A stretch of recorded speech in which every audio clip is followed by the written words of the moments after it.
This video will help you sleep and relax. But before we begin, I would like to know which city you're from and what time you're watching this.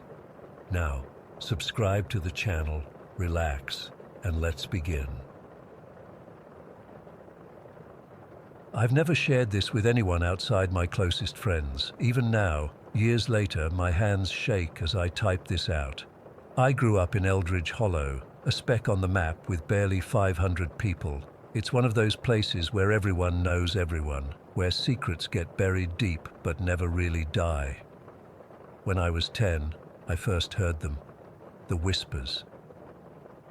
They would come at night, soft and melodic, drifting through my bedroom window from the direction of the woods that bordered our property. At first, I thought it was just the wind playing tricks, or maybe my imagination running wild. But there was something about those whispers that felt deliberate, like someone was trying to tell me something. My parents brushed it off when I mentioned it. "Just the wind in the trees, Emma," my dad would say with a tired smile. But I knew it wasn't just the wind. The wind doesn't whisper your name. Growing up in Eldridge Hollow was mostly normal, I guess. We had our community festivals, our high school football games, our town gossip. But there was always something underneath it all, something nobody talked about directly, like the way the adults would change the subject whenever certain topics came up, or how no one would walk near the eastern part of the woods after dark. When I was 12, my friends and I started having campouts in my backyard. We'd roast marshmallows, tell scary stories, and inevitably someone would dare someone else to walk to the edge of the woods. Usually it was Tyler daring Jake or Mia daring Sarah, but no one ever dared me. I think they all sensed somehow that I was already too connected to whatever lived among those trees. One night during a sleepover, Sarah asked if I'd ever heard about Clara Blackwood. The name sent a chill down my spine, though I couldn't explain why. "Who's that?" I asked, trying to sound casual. Sarah lowered her voice. "My grandma told me about her. She lived here like 100 years ago. She was some kind of witch or healer or something." "My mom says she wasn't a witch," Mia chimed in. "She said Clara could talk to spirits and heal people who were sick, but people got scared of her." "What happened to her?" I asked, already feeling a knot forming in my stomach. Sarah glanced toward the woods. "They killed her, dragged her into the woods during a storm. Nobody ever found her body." That night, the whispers were louder than ever, and for the first time I could almost make out words. "Find me, remember." As I got older, I became obsessed with Clara's story. I'd go to the town library after school, digging through old newspapers and local history books. Mrs. Jenkins, the librarian, caught me looking at an article about local superstitions one day. "Interested in the old stories, are you?" she asked, peering at me over her glasses. "Just curious about Clara Blackwood," I said. Her face changed then, just slightly. "That's not a story many people in town like to remember, Emma." "Why not?" She hesitated. "Sometimes it's better to let sleeping dogs lie." But I couldn't let it go. The more I researched, the more I found. Clara had lived on the edge of town in the early 1920s. She was known for her remedies and her uncanny ability to know things she shouldn't. People came to her when doctors couldn't help them, when they were desperate. And then, when a fever swept through the town, killing several children, people turned on her. They said she brought the sickness, that she was in league with the devil. What happened next was murky. The official record just said she left town, but the whispers, both human and otherwise, told a different story. An angry mob, a stormy night, screams that were swallowed by thunder. By the time I was 16, the whispers had become a constant companion. I'd hear them not just at night now, but during the day too, walking home from school, sitting in class, even in crowded rooms, somehow cutting through all other sounds to reach my ears alone. Last summer, something changed. The whispers became more urgent, more insistent. Time, running out, help us. I couldn't ignore them anymore. I convinced my friends, Sarah, Jake, and Tyler, to come with me into the woods. They thought it was just another adventure, a way to kill time in our boring town. "We should bring flashlights," Sarah said when I told them my plan, "and maybe some salt." "Salt?" Jake laughed. What for? Protection, she said seriously. Against spirits. Tyler rolled his eyes, but I noticed he slipped a small container of salt into his backpack anyway. We met at the edge of my yard as the sun was setting. The woods looked darker than usual, the trees closer together, the shadows deeper. We should go to the clearing, I said, not even realizing I knew there was a clearing until the words left my mouth. What clearing? Tyler asked. I couldn't answer. I just started walking, letting the whispers guide me. We'd been hiking for maybe 30 minutes when Jake started getting nervous. Guys, I don't like this. It feels like something's watching us. Don't be such a baby, Tyler said, but his voice lacked its usual confidence. The further we went, the louder the whispers became. Not just in my head anymore. I could tell my friends heard them too by the way they kept looking around, trying to find the source. And then we reached the clearing. It wasn't large, maybe 30 feet across, perfectly circular and empty of trees. In the center stood a massive, gnarled oak that looked ancient. Its twisted branches reached toward the darkening sky like arthritic fingers. The whispers swirled around us, a tornado of disembodied voices all speaking at once. Help us. Remember. Find her. Sarah screamed. She was pointing at the tree. Look. Carved into the bark were symbols I'd never seen before, intricate patterns that seemed to shift and move in the fading light. And at the base of the tree was something that made my blood run cold, a faded, sepia-toned photograph of a woman in early 20th century clothing. Her eyes seemed to stare directly at me across the decades. Clara, I whispered, and the name seemed to echo in the clearing. That's when Tyler and Jake lost it. They turned and ran, crashing through the underbrush back toward town. Sarah hesitated, looking between me and the retreating boys. Emma, come on, she pleaded. But I couldn't move. Something was holding me there, a force as gentle yet unyielding as a mother's arms. Stay, a distinct voice whispered, clearer than all the others. Listen. Sarah gave me one last terrified look before running after the boys. And then I was alone in the clearing with the voices and the tree and Clara's photograph. What happened next is hard to explain. It wasn't like watching a movie or having a dream. It was like I was living someone else's memories, feeling their emotions, seeing through their eyes. I was Clara, walking through Eldridge Hollow when it was new and hopeful. I felt her joy when she discovered her gift for healing, her wonder at the spirits who spoke to her and guided her hands. I felt her love for the townspeople she helped, and then their growing fear and suspicion.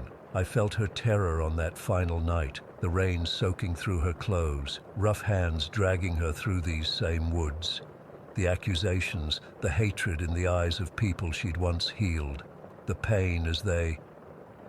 I came back to myself, gasping for air, on my knees in the dirt. The whispers had changed now, less frantic, more sorrowful. Remember, tell them, right the wrong.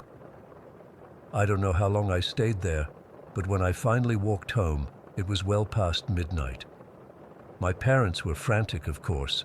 They'd already called the sheriff when Tyler, Jake, and Sarah had come running out of the woods without me. Search parties were forming. I couldn't explain where I'd been or what had happened. How could I tell them that I'd been communing with a dead woman, living through her memories? They would have thought I was crazy. Maybe I was, but something had changed in me. I knew what I had to do. Over the next few weeks, I threw myself into researching Clara's story with a new intensity. I tracked down old town records, birth and death certificates, property deeds. I interviewed the oldest residents of Eldridge Hollow, people in their 90s who remembered stories their parents had told them. What I found was a pattern of secrecy and shame.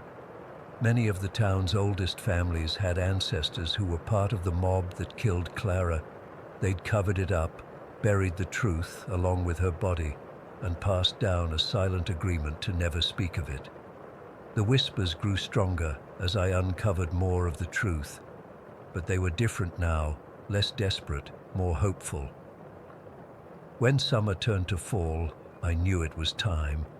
I convinced Sarah to come back to the clearing with me. Surprisingly, Tyler and Jake wanted to come too. They'd been having dreams, they said, dreams about a woman in old-fashioned clothes asking for help. We went on the autumnal equinox, when the veil between worlds is supposed to be thinnest. We brought candles and flowers and Clara's full story, written out in my careful handwriting. The clearing looked different in the daytime, less menacing, but no less magical. The symbols on the tree seemed clearer, and I realized they weren't occult markings at all, but healing runes.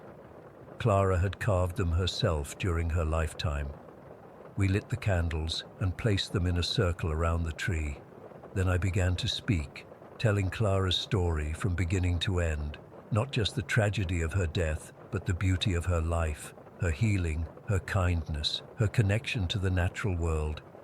I spoke of how she'd been misunderstood and feared, how people had projected their own darkness onto her light. As I finished speaking, something extraordinary happened. The clearing filled with a soft golden glow that seemed to come from everywhere and nowhere. The whispers, which had been a constant background noise, transformed into something like music, a gentle, soothing lullaby. And then, just for a moment, I saw her. Not as a ghost or a spirit, but as a presence, a shimmer in the air that took the vague shape of a woman. She was smiling. "Thank you," she whispered, her voice clear as day, and then she was gone. The whispers stopped that day, just stopped. After years of having them as a constant companion, the silence was almost deafening at first, but it was a peaceful silence, a healed silence. Eldridge Hollow feels different now, lighter somehow, as if a shadow has been lifted. People smile more. There's less tension in the air. Some of the older residents have even started talking openly about Clara, sharing stories passed down about her healing gifts. We never found her body. I think perhaps we were never meant to. But in the town square, where before there was only a nameless memorial to those lost to illness, there now stands a small plaque acknowledging Clara Blackwood, a healer ahead of her time. Sometimes when I walk past the woods at dusk, I think I catch a hint of that melody, that lullaby we heard in the clearing. Not a desperate whisper anymore, but a gentle reminder that some stories need to be told, some wrongs need to be righted, and some spirits need to be heard to finally find peace. Story 2. I've never told my complete story before, but I need to get this off my chest. Growing up in Ocean View in that old family home was like living in a perpetual horror movie that nobody believed was real unless they experienced it themselves. My family's moving out next week, finally leaving behind this 80-year-old nightmare we've called home my entire life. I'm 16 now, and honestly, I can't wait to get out. The new house doesn't have history, doesn't have whatever the hell lives here with us. Everyone in my family has their own stories about this place. It's been passed down through generations, and so have the spirits that haunt it. My parents always tried to normalize it, saying things like, "Oh, that's just the house being the house." Like that was supposed to make me feel better when I was 8 and terrified out of my mind. The worst incident happened about 3 months ago. I was lying in bed scrolling through TikTok, half asleep with my right foot dangling slightly off the edge of the mattress. Our dog Baxter had been acting weird all night, refusing to come into my room despite usually sleeping at the foot of my bed. I should have taken that as a warning sign. I was just about to put my phone down when I felt it, cold fingers wrapping around my ankle. At first, I thought it was my little brother playing a prank. But before I could even react, whatever had grabbed me yanked with incredible force. I was literally dragged off my bed, the entire bed frame moving about half a meter across the floor. I screamed so loud my parents came running. When they turned on the lights, there was nobody there, just me on the floor, with bruises forming around my ankle in the shape of fingers. My dad tried to convince me I must have had a nightmare and fallen out of bed, but that doesn't explain how my heavy wooden bed frame moved across the floor. The next morning there were scratch marks on the hardwood. That wasn't even close to the first incident. When I was 14, my brother's ex-girlfriend Kaylee was over. I remember it was a Friday night in October and my parents were out for their anniversary dinner. Kaylee came running inside from the backyard, white as a sheet. She was shaking so badly she could barely speak, asking where my brother was. When she finally calmed down, she told us she'd seen an old woman in a long Victorian-style dress standing by the oak tree in our backyard. The thing is, our yard was pitch black that night. We never leave the outside lights on because they attract too many bugs. There was no way she could have seen an actual person there.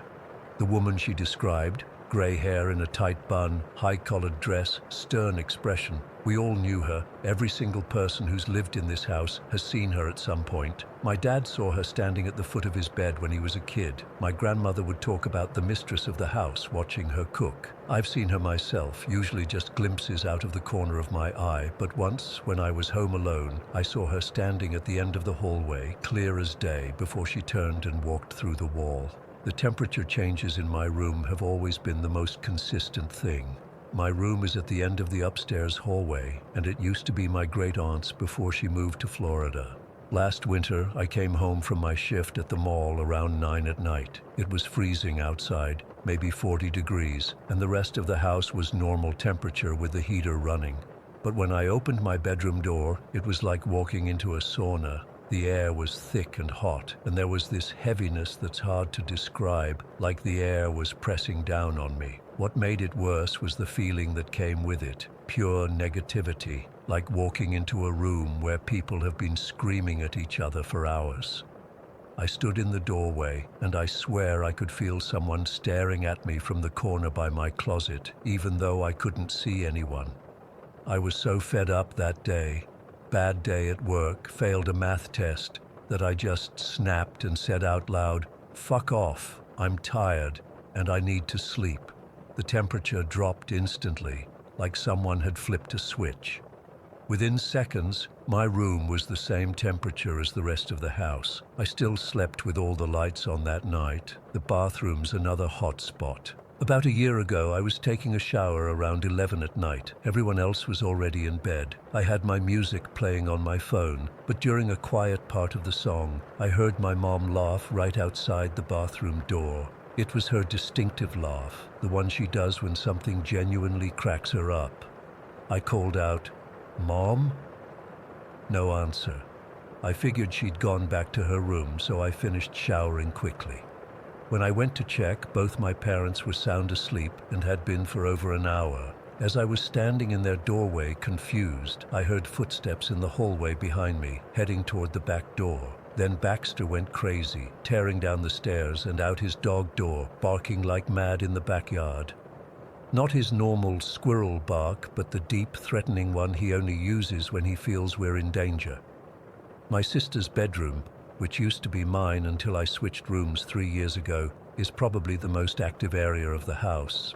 She's 13 now and constantly complaining about toys flying off her shelves at night. The closet door in that room is heavy, old wood with rusty hinges that make this horrible creaking sound. It's so heavy that even I struggle to open and close it sometimes. But when my sister first moved in there, she'd wake up multiple times a night to find it opening and closing by itself.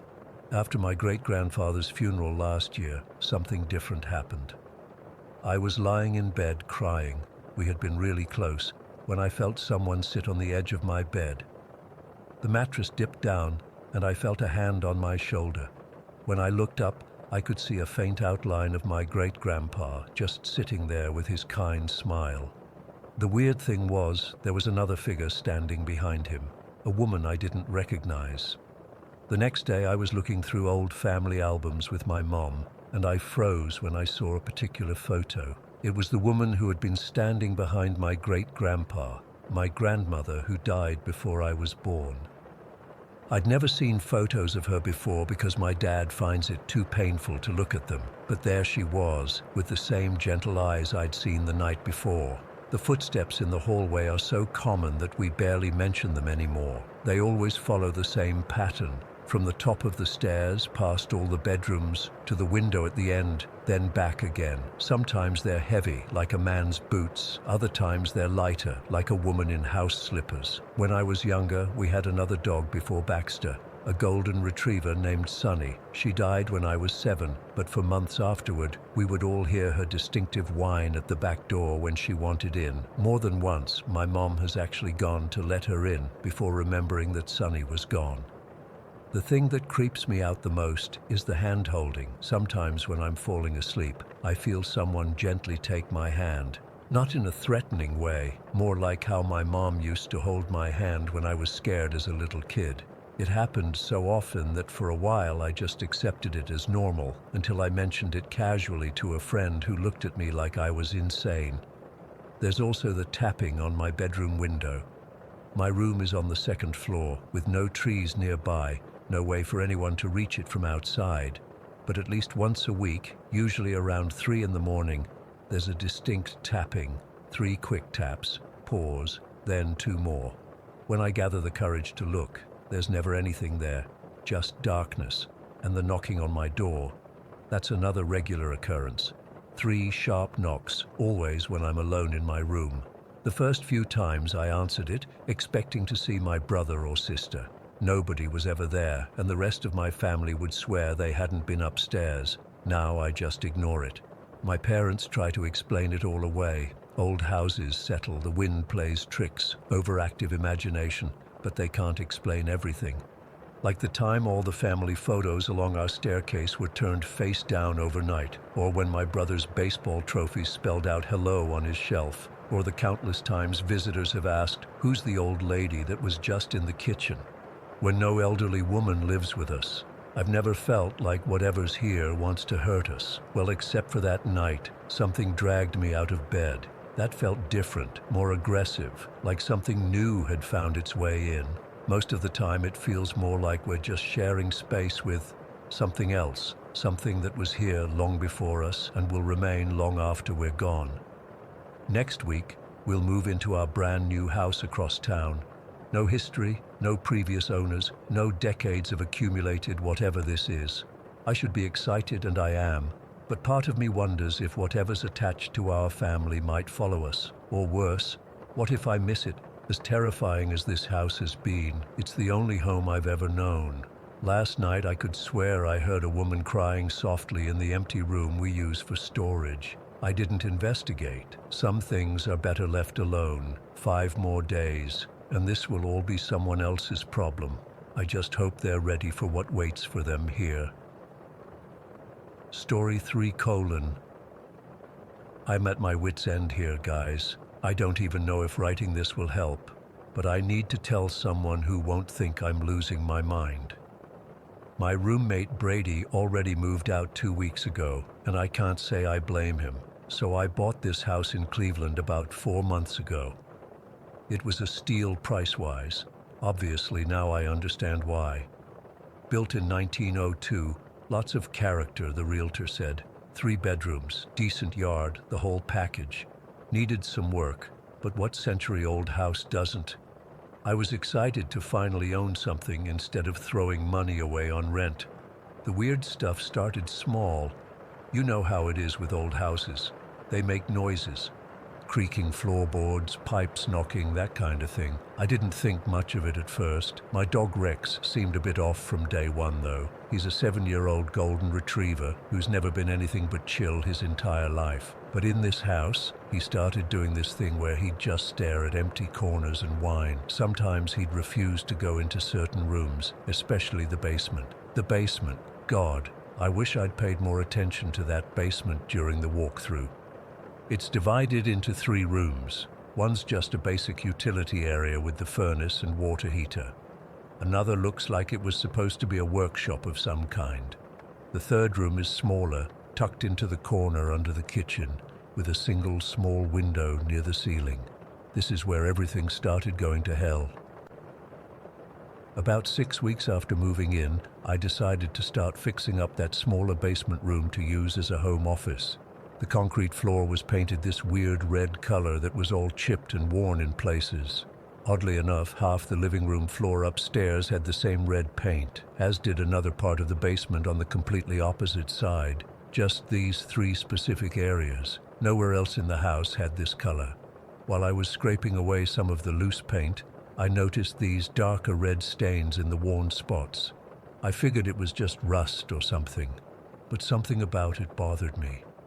On a whim, I grabbed some hydrogen peroxide from the bathroom to clean a spot. The second it hit the stain, the whole area started fizzing like crazy. I'm no forensic expert, but I know peroxide reacts with blood. Fresh blood, old blood. It doesn't matter. It fizzes. Every single dark spot I tested fizz, every single one. I tried not to freak out. Houses this old, lots of people could have gotten injured over the years, right? Cut themselves, that sort of thing. But the way the red paint was applied only in those specific areas of the house, it felt deliberate, like someone was covering something up. Around this time, Brady started complaining about hearing voices, just quiet murmurs he couldn't quite make out. He'd be alone in the house and swear he could hear people talking, but could never pinpoint where it was coming from. At first, I thought he was messing with me, but then I started hearing them too. Not words exactly, more like the sound of conversation from another room. When you'd go to check, there'd be nothing. The crawl spaces are another thing entirely. This house has these weird sealed-off areas under parts of the yard and driveway. You can access them through these small hatches in the basement walls, but they're all boarded up. The realtor mentioned something about them being part of the original coal delivery system, but I'm not convinced. They don't make any structural sense for that purpose. Brady really lost it about a month ago. I came home from work to find him with a hammer, smashing holes in the drywall in the living room. He was sweating, eyes wild, saying he could hear someone whispering on the other side of the wall. He'd put his ear up against it and swore someone was right there, talking. There was nothing behind that wall except the outside of the house. He moved out the next day, said he couldn't sleep another night here. I probably should have gone with him. 3 weeks ago, I had the experience that still makes my skin crawl when I think about it. I was upstairs in my bedroom, just reading on my phone around 11 at night. The house was completely silent except for Rex snoring at the foot of my bed. Then I heard it, 3 distinct coughs. A man's coughs, coming from the basement. They weren't muffled or distant. They sounded like someone was standing at the bottom of the basement stairs, not even trying to be quiet. I froze. Rex's head shot up and he started growling, low and threatening in a way I'd never heard from him before. I grabbed the shotgun I keep for home defense and locked myself in my bedroom. My hands were shaking so bad I could barely dial Brady's number. He still had keys, and even though he'd moved out, he lived just 10 minutes away. He came over and searched the entire house while I stayed locked in my room with Rex and the shotgun. Nothing. No signs of entry. All doors and windows still locked from the inside. Brady looked at me like I was losing it, but I know what I heard. That wasn't house-settling noises or pipes. Someone, or something, coughed 3 times in my basement. The tapping started about a week after that. I was in bed around midnight when it began. A rhythmic tap, tap, tap on my bedroom window. My room is on the 2nd floor, and there's no way anyone could reach that window without a tall ladder. The tapping was soft but insistent, like someone gently knocking with their fingernail. I turned on my light and it stopped immediately. Looked outside, nothing there. Turned the light off, and within minutes it started again. Tap, tap, tap. Pause. Tap, tap, tap. This went on for hours. I'd turn on the light, it would stop. Turn it off, it would resume. Around 3 in the morning, I called my friend Mike to come over. He searched the entire yard with a flashlight while I kept the tapping going by keeping my room dark. He found nothing. No ladders, no sticks hitting the house in the wind, nothing that could explain it. The tapping has happened 4 more times since then, always at night, always at my bedroom window. Rex has gotten worse too. He used to just stare and whine, but now he barks aggressively at empty spaces. Sometimes he'll back away from nothing, hackles raised, teeth bared. 2 days ago, he refused to come inside after his evening bathroom break. Just sat in the yard whining until I physically carried all 70 pounds of him back in. He's sleeping in my bed now instead of on his dog bed in the corner. I don't mind the company. The voices Brady mentioned have gotten louder. I can't make out words, but it sounds like several people having a conversation just on the other side of whatever room I'm in. When I enter a room where I thought I heard them, there's nothing, but then they seem to start up in the room I just left. Last night was the worst yet. I was in the kitchen making dinner when all the cabinet doors flew open at once, not slowly creaking open. They all slammed open in perfect unison like someone had pressed a button. I ran out of the house and sat in my car for an hour before working up the courage to go back inside. I've been researching the house's history but haven't found much. The county records show it's had 12 different owners since 1902. Several of them only stayed for less than a year before selling. One family in the 1970s owned it for almost 20 years, but then sold suddenly after their teenage son died. The records don't say how he died. I've been trying to contact previous owners, but most are either deceased or impossible to track down. I did find one woman who lived here in the early 2000s. When I called and mentioned the address, she hung up immediately. I tried calling back, but she blocked my number. I don't know what to do anymore. I've sunk everything I have into this house.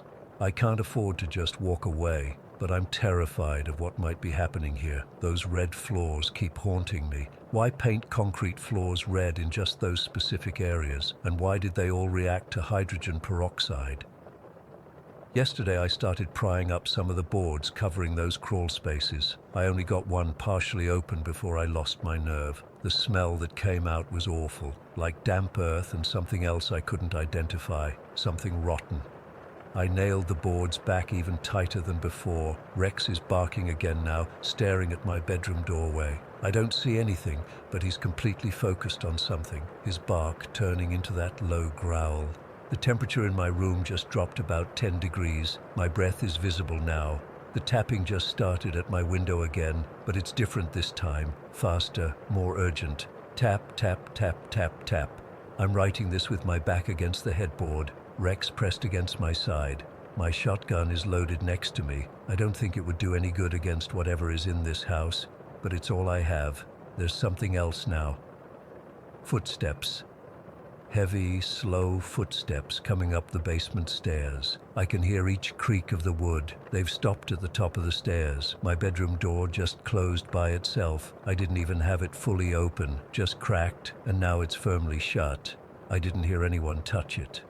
Rex has gone completely silent, which scares me more than the barking did. He's staring at the door, completely rigid. The doorknob is turning. Story 4.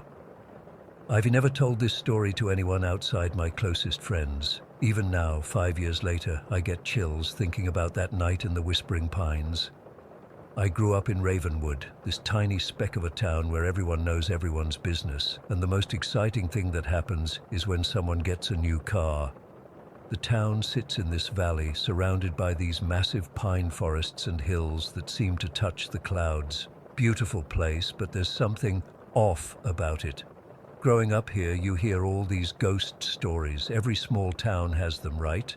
The abandoned house at the end of Main Street, the old covered bridge where a girl supposedly hung herself in the 1950s, the usual stuff. But the story that always got under my skin was about the Whispering Pines. It's this dense section of forest on the edge of town. The trees there are ancient, like hundreds of years old. They grow so close together that even during the day it's dark in there. The story goes that if you venture deep enough into the Whispering Pines at night, you can hear the voices of people who disappeared there over the years. Some folks said they were just lost hikers who died from exposure. Others swore they were taken by something that lives in those woods. I never gave much thought to any of it until my senior year of high school. It was mid-October, that perfect fall weather where the air is crisp and smells like decaying leaves.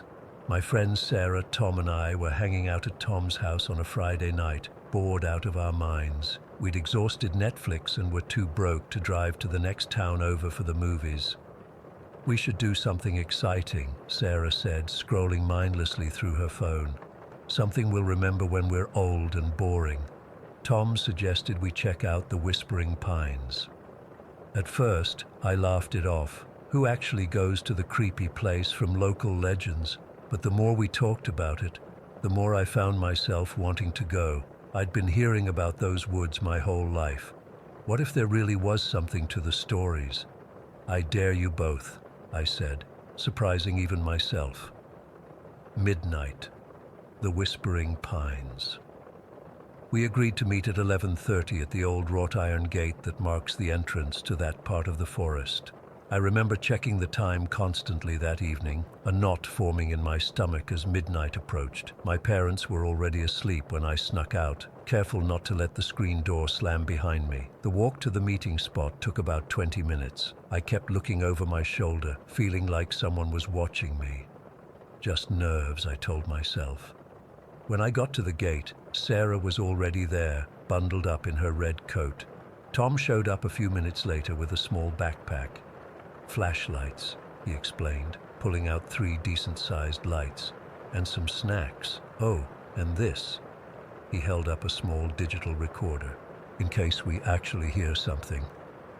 We pushed open the gate, which creaked so loudly I was sure it would wake the whole town. The path leading into the woods was barely visible, overgrown with weeds and roots. Our flashlights cut through the darkness, but they only illuminated a few feet ahead. The rest was pitch black. The moment we stepped past the tree line, the temperature dropped what felt like 10 degrees. I remember pulling my jacket tighter around me, telling myself it was just because we were out of the wind, but it felt different, like walking into a refrigerator. "Stay close," I said, trying to keep my voice steady, "and mark the path so we can find our way back."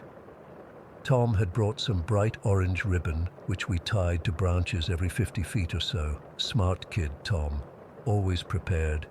We walked deeper into the forest, our shoes crunching on dead leaves and twigs. The trees seemed to close in around us, branches reaching out like bony fingers. I kept catching movement in the corner of my eye, but whenever I turned to look, there was nothing there. After what felt like forever, but was probably only 20 minutes, we reached a small clearing. The trees formed an almost perfect circle around it, and moonlight filtered down through a gap in the canopy. It was eerily beautiful, like something out of a fairy tale, but the kind where children get eaten. "This seems like a good spot," Tom whispered, his voice sounding unnaturally loud in the silence. We turned off our flashlights and stood in the clearing, listening. At first, there was nothing, just the occasional rustle of leaves in the breeze. Then I heard it, a soft sound, like someone exhaling right next to my ear. I spun around, but no one was there. "Did you guys hear that?" I asked. Sarah nodded, her face pale in the moonlight. It sounded like breathing. We stood perfectly still, straining to hear. The sound came again, but this time it wasn't just breathing. It was words, so faint I couldn't make them out at first. Then they became clearer. "Help us, help us." It wasn't coming from any specific direction. It was all around us, as if the trees themselves were speaking. I felt the hairs on my arms stand up despite my jacket. "Tom, are you recording this?" I whispered. He nodded, holding up the device with a shaking hand. The whispers grew louder, more desperate. "Help us. Find us. Please." I swear the temperature dropped another 10 degrees. My breath came out in visible puffs, and my teeth started chattering. That's when I saw it, a flicker of movement beyond the trees at the edge of the clearing, a shadow that didn't match any of the trees or bushes. It moved like it was watching us, circling the clearing. "Guys," I said, my voice barely audible. Don't look now, but I think there's something out there." Of course, they both immediately looked. Sarah gasped and grabbed my arm so hard it left bruises. "What is that?" she hissed. The shadow moved again, drifting between 2 massive pines. It had a vaguely human shape, but it was wrong somehow. Too tall, too thin, with movements that weren't quite natural. Tom turned his flashlight toward it, but the beam passed right through, illuminating nothing but trees and undergrowth. The whispers changed then, no longer pleading, they became angry, hostile. "Why did you come? Why did you disturb us?" The voices were everywhere. In front of us, behind us, above us. Some sounded like children, others like adults. All of them sounded afraid and angry at the same time. "We should go," Tom said, backing toward the path we'd come from. "Right now." We turned to leave, and that's when the wailing started. It was the most horrific sound I've ever heard. like dozens of people screaming in agony. The shadow figures multiplied, appearing between trees all around the clearing, blocking our path back. "Run!" I shouted, grabbing Sarah's hand. We bolted toward what looked like a gap between the shadows, our flashlights bouncing wildly. Branches whipped at our faces and arms as we ran. I could hear the wailing following us, getting closer. Something cold brushed against the back of my neck, and I screamed, running faster than I thought possible. I don't remember much of that panicked flight through the woods. Somehow we followed our ribbons back to the gate. We burst out of the forest and collapsed onto the grass outside, gasping for breath. I remember lying there, staring up at the stars, my heart pounding so hard I thought it might explode. None of us spoke for a long time. Finally, Tom sat up and checked his recorder. "Did you get it?" Sarah asked, her voice hoarse. Tom pressed play, and we listened. There was the sound of our breathing, our footsteps on the forest floor, our whispered conversations, but where the whispers should have been, nothing, just static and the sound of wind. "That's impossible," I said. We all heard it. We walked home in silence, jumping at every sound. I didn't sleep at all that night.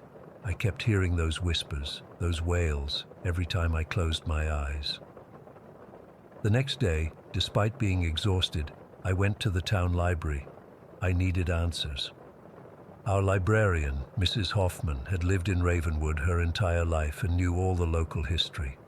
I asked her about the Whispering Pines, trying to sound casual. "Research project," I lied, when she gave me a curious look. She showed me to a section on local history, then hesitated. "There's a particular book you might find interesting," she said, pulling out a dusty volume from a bottom shelf. "It's a collection of personal accounts from Ravenwood residents over the years." I spent hours in that library, reading account after account of strange experiences in the woods. Most were vague, feelings of being watched, unusual cold spots, that sort of thing. But then I found the story of Margaret Blackwood. Margaret had lived in Ravenwood in the 1920s. She and her husband had 3 children who all died within weeks of each other during a scarlet fever outbreak. Mad with grief, Margaret began wandering into the woods, calling for her children. According to the accounts, she believed they were lost, not dead, and that she could find them if she just looked hard enough. One winter night, Margaret walked into the Whispering Pines and never came out. Search parties found no trace of her. Some people reported hearing a woman's voice in those woods for years afterward, calling out children's names. Something about Margaret's story stuck with me, the desperation of a mother looking for her lost children. It was heartbreaking, and something clicked. The whispers we'd heard, begging for help, asking to be found. What if it was Margaret, still searching after all these years? I found out where Margaret was buried. Not in the main cemetery, but in a small family plot at the edge of town. The following evening, I went there alone. I didn't tell Sarah or Tom. They would have thought I was crazy. Maybe I was. I brought flowers, wildflowers I'd picked on the way. Her grave was simple, just a small headstone with her name, dates, and the inscription, "Beloved Mother." Below her name were the names of her 3 children, James, Elizabeth, and Thomas. I placed the flowers on her grave and sat down on the cool grass beside it. The sun was setting, painting the sky in shades of orange and pink. "I'm sorry for your pain," I said aloud, feeling both stupid and strangely compelled to speak. "We didn't mean to intrude the other night. We were just curious kids. But I understand now. You're still looking for them, aren't you?" The breeze picked up, rustling the leaves of a nearby oak tree. I continued talking, telling Margaret about the town as it was now, about my own life, about anything I could think of. As darkness fell, I should have been scared, sitting alone in a cemetery talking to a dead woman, but I wasn't. Instead, I felt a warmth surround me, like someone had draped a blanket over my shoulders. The air smelled faintly of lavender, not the usual scent of grass and dirt. I felt peaceful, like I wasn't alone. I visited Margaret's grave several more times over the next few weeks. Each time I brought flowers and talked to her. It became a kind of therapy for me, a way to process what had happened in the woods. About a month after our experience, I convinced Sarah and Tom to go back to the Whispering Pines with me. They thought I was insane, but eventually agreed. This time, we went during daylight, early afternoon on a Saturday. The woods looked different in the day, less menacing though still eerily quiet. We found our way to the same clearing, following the remnants of our ribbons. Standing there, I pulled out a small photo I'd found in the library archives, a family portrait of Margaret and her children. "Margaret," I said, my voice steady. "We know you're looking for your children. They're not here. They're waiting for you somewhere else. You don't have to search anymore." The wind picked up suddenly, swirling the fallen leaves around our feet. For a moment, just a split second, I thought I saw them. A woman in a long dress, 3 small children holding her hands. Then they were gone, and the forest felt lighter somehow. We never heard the whispers again. I still visit Margaret's grave sometimes, though less frequently now that I'm in college. I leave flowers and tell her about my life. I don't know if she can hear me, or if what happened that day was real or just in our minds, but I like to think we helped her find peace. The locals still tell stories about the Whispering Pines, but they've changed. Now they say that sometimes if you're quiet and respectful, you might hear a woman's gentle lullaby drifting through the trees, not searching or frightened, but content. And somehow, that's more comforting than scary. Story 5. I've never told this story to more than a handful of people in my life, but it's been more than 30 years now, and sometimes I still wake up in the middle of the night thinking about it.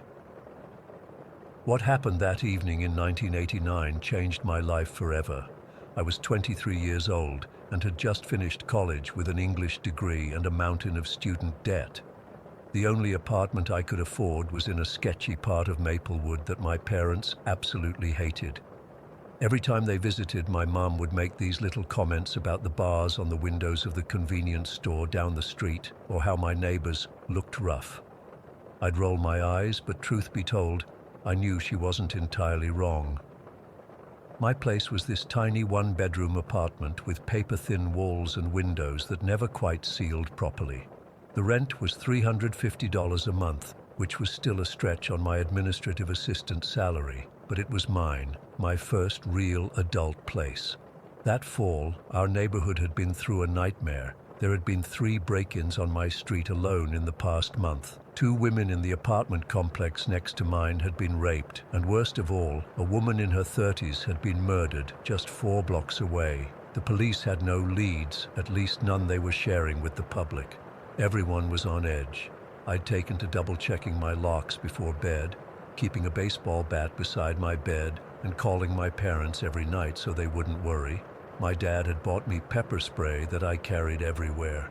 My mom kept suggesting I move back home, but I was too stubborn. I didn't want to admit I couldn't make it on my own. It was a Wednesday in late October. The weather had turned cold early that year, and I remember wearing a thick sweater as I walked home from the bus stop after work. It was already getting dark by 5:30, and the streetlights were flickering on as I hurried down my street, keys clutched in my hand, the way they'd shown us in that self-defense workshop at the community center. When I got to my apartment building, I noticed something unusual sitting by my door. As I got closer, I realized it was a dog, a large white German shepherd. It was just sitting there perfectly still, watching me approach. No collar, no leash, just sitting like it was waiting for someone. My first instinct was caution. I'd grown up with dogs, but a stray this size could be dangerous. I stopped about 10 feet away, wondering if I should back up or try to scare it off. The dog didn't move aggressively, though.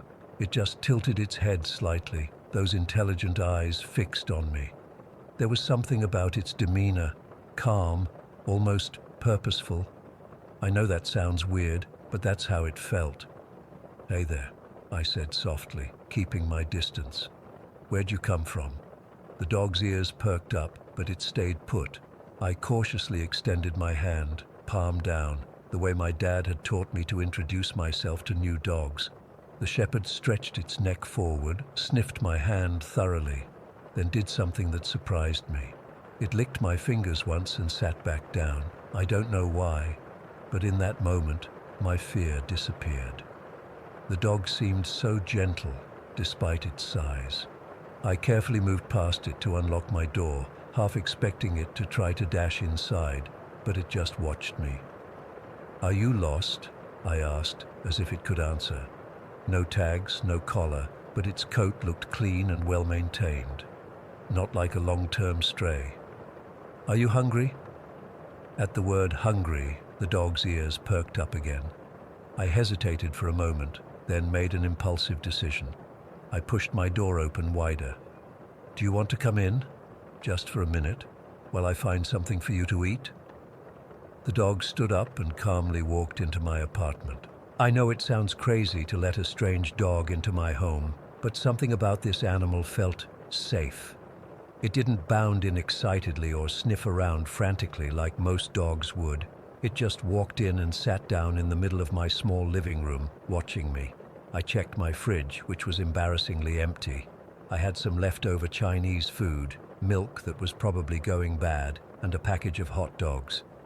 I grabbed the hot dogs thinking they'd be the safest bet. I put 3 in a bowl and set it down in front of the dog. Here's the strange part. The dog didn't dive into the food. It sniffed the bowl, then looked up at me as if to say thanks. Then it gently took just one hot dog in its mouth, left the others, and walked to my door. It just sat there, looking at me expectantly.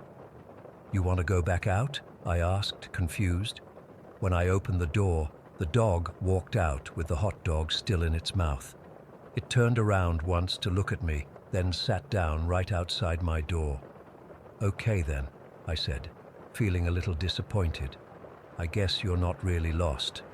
I closed the door, double-checking the lock out of habit. Through my window I could see the white shepherd still sitting there, now eating the hot dog slowly. I thought about calling animal control, but something stopped me. The dog wasn't causing any trouble, and it seemed content to just be there. That night, I went through my usual routine, made a sad dinner for one, called my parents to check in, watched some TV, and got ready for bed around 11. My bedroom window faced the back of the apartment building, overlooking some scraggly bushes and the parking lot beyond. I always kept it closed and locked, but I liked having the curtains open so the morning sun would wake me up naturally. I fell asleep quickly that night. I remember feeling oddly secure, even though nothing in my life had actually changed. I'm not sure what time it was when I woke up, maybe 2 or 3 in the morning, but something had jerked me out of a deep sleep. I lay perfectly still, that instinctive fear response kicking in, trying to figure out what had woken me. Then I heard it, a soft scratching sound coming from outside my bedroom window. At first, I tried to tell myself it was just branches in the wind, but there was no wind that night. The scratching became more deliberate, and I heard the unmistakable sound of someone trying to cut through my window screen. My blood turned to ice. Someone was trying to break in. I was frozen with fear, unable to even reach for the baseball bat beside my bed. The scratching continued, and I could see a shadow moving behind my curtains. Then suddenly, there was a different sound, a low, threatening growl coming from outside. It built from a rumble into the most vicious-sounding bark I've ever heard. Not just one bark, but a frenzied, aggressive series of them, like whatever was making that sound was fighting for its life. A man's voice shouted, "What the fuck?" followed by sounds of a struggle. Growling, tearing, the man yelling in pain, objects crashing in the bushes. I was shaking uncontrollably, but still couldn't move. The fighting continued for what felt like forever, but was probably less than a minute. The man was screaming now, horrible pain-filled screams that cut off suddenly. Then there was just the sound of something large moving through the bushes, and finally, silence. I stayed frozen in my bed for at least 20 minutes, straining to hear any sound. Eventually, I managed to grab my phone from the nightstand and dial 911 with trembling fingers. The police arrived within minutes. Apparently, they'd already been patrolling nearby. 2 officers came to my door, flashlights scanning the area. When they asked if I could come outside to explain what happened, I was still so terrified I could barely speak. One officer stayed with me while the other went around to check my bedroom window. He came back looking grim. "Ma'am, someone definitely tried to break in. The screen's been cut open with a knife." They asked me to stay inside while they investigated further. Through my living room window, I could see their flashlights moving around the side of the building. After about 10 minutes, one of them knocked on my door again. "Miss Reynolds, we found something you should know about." I followed them outside, hugging myself against the cold night air. They led me around to my bedroom window, illuminating the area with their flashlights. The bushes were trampled and broken.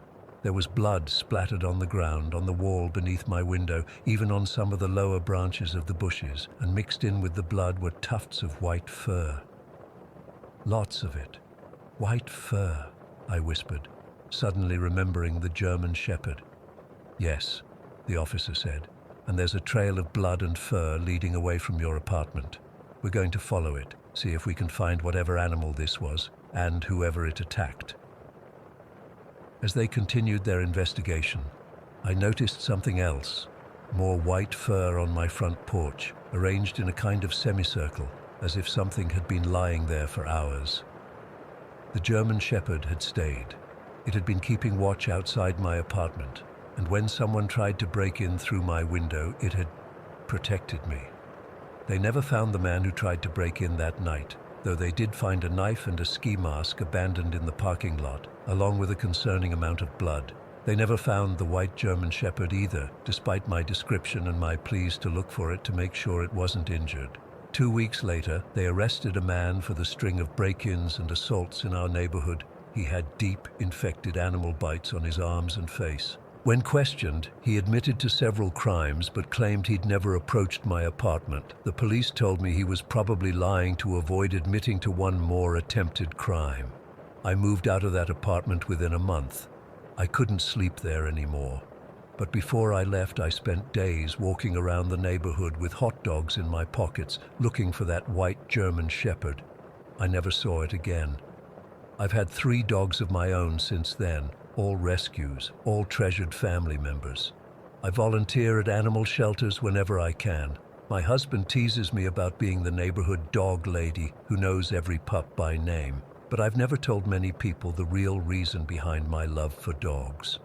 How do you explain that you believe a guardian angel in the form of a white German shepherd appeared at your door exactly when you needed protection most? That it somehow knew to stand guard outside your window on the exact night someone came to hurt you? I don't have a rational explanation for what happened that night. All I know is that dog saved my life, and I've spent the last 30 years trying to repay that debt to every dog I meet.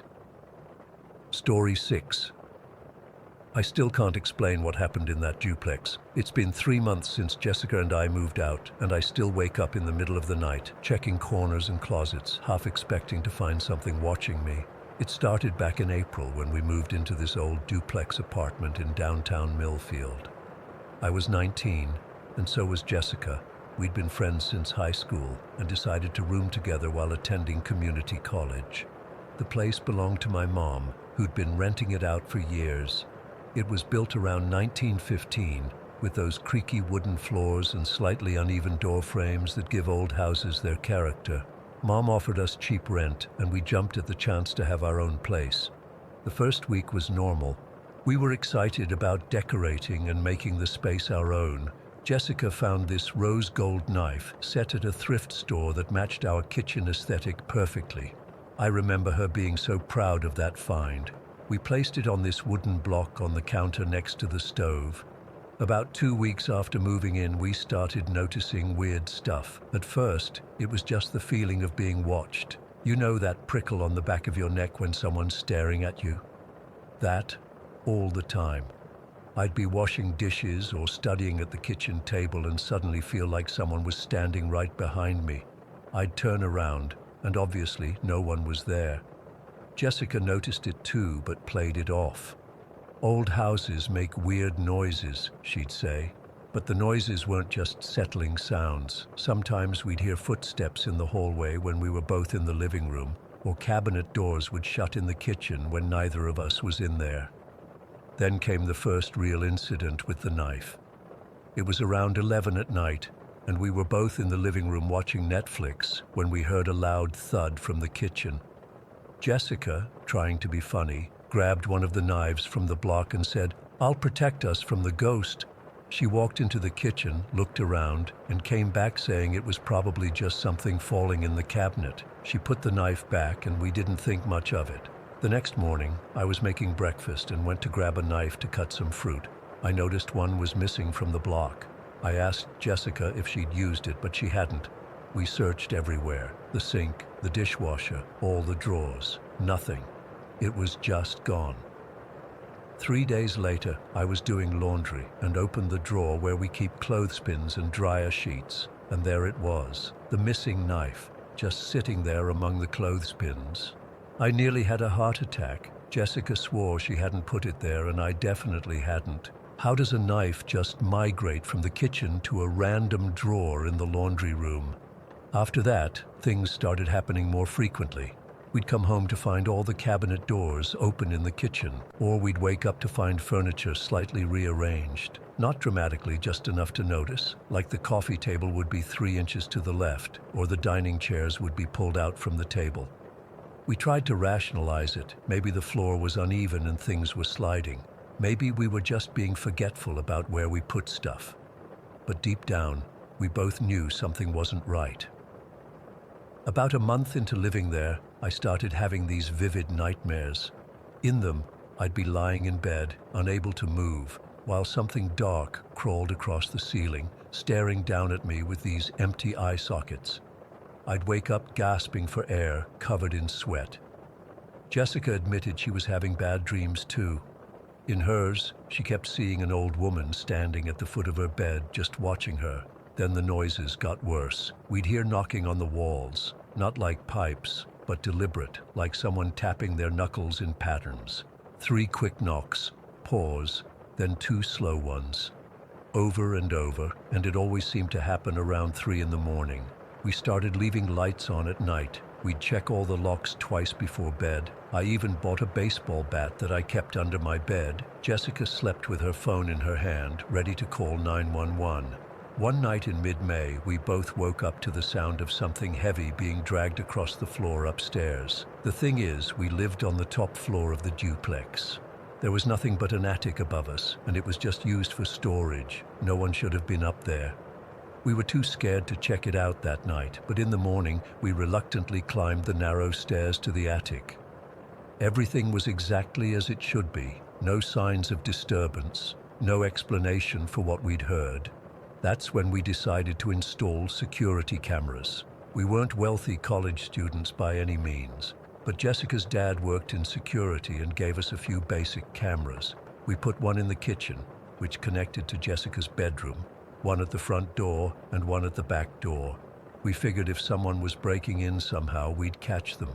For about a week, nothing unusual showed up on the cameras, just us going about our normal routines. We started to think maybe we were just being paranoid. Then came the day I still can't think about without feeling sick. It was a Tuesday in early June. We both had classes and then work, so we were gone from about 8 in the morning until 6 in the evening. When we got home, everything seemed normal at first. We were both tired and decided to order pizza instead of cooking. Jessica went to her room to change clothes while I called in the order. I heard her scream, not a startled yelp, but a full-on horror movie scream. I dropped my phone and ran to her room. There, in the middle of her freshly made bed, was a rat. But not just any rat. This thing was partially decomposed, its body twisted and mangled in a way that didn't look natural. Its guts were arranged in a sort of pattern on her white comforter. The smell was overwhelming, that sweet, sickening stench of decay. Jessica was pressed against the wall, hyperventilating. I pulled her out of the room and shut the door. We were both shaking so bad we could barely stand. After a few minutes of just holding each other in the hallway, trying to breathe, I managed to ask her if she'd checked her window. She nodded. It was locked from the inside, like always. We checked the security footage right away. The cameras showed us leaving in the morning, then nothing. No one entered through either door all day. The kitchen camera, which had a partial view into Jessica's room through the open doorway, showed nothing unusual. No one went in or out of that room, but somehow that mangled rat corpse had appeared on her bed. a bed that Jessica had made neatly before leaving that morning. The positioning wasn't random, it was deliberate, placed exactly in the center of her bed, arranged in a way that couldn't possibly be natural. It felt like a message, a warning. We called my mom, hysterical. She came over right away and helped us clean up the mess while we sat in the living room, still in shock. She suggested it might have come through the vents, or maybe even been hidden in the box spring somehow, but we knew better. The vents were too small for a rat that size, and we'd both changed the sheets completely the day before. That night, we slept together in my room with the door locked and a chair propped under the doorknob. Neither of us actually slept much. We just lay there, listening to every creak and groan of the house. The next day, my mom helped us do a thorough inspection of the apartment.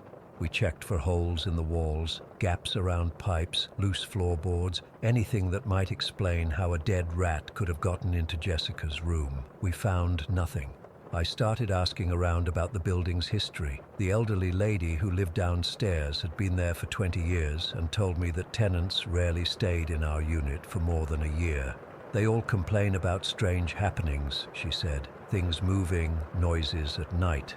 One young couple said they kept finding dead birds on their doorstep inside the apartment.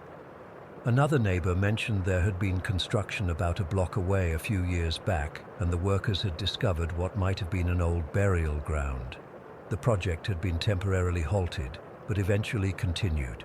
According to local gossip, that's when the weird occurrences in the surrounding buildings had started. After the rat incident, things escalated quickly. The knocking on the walls became louder and more frequent.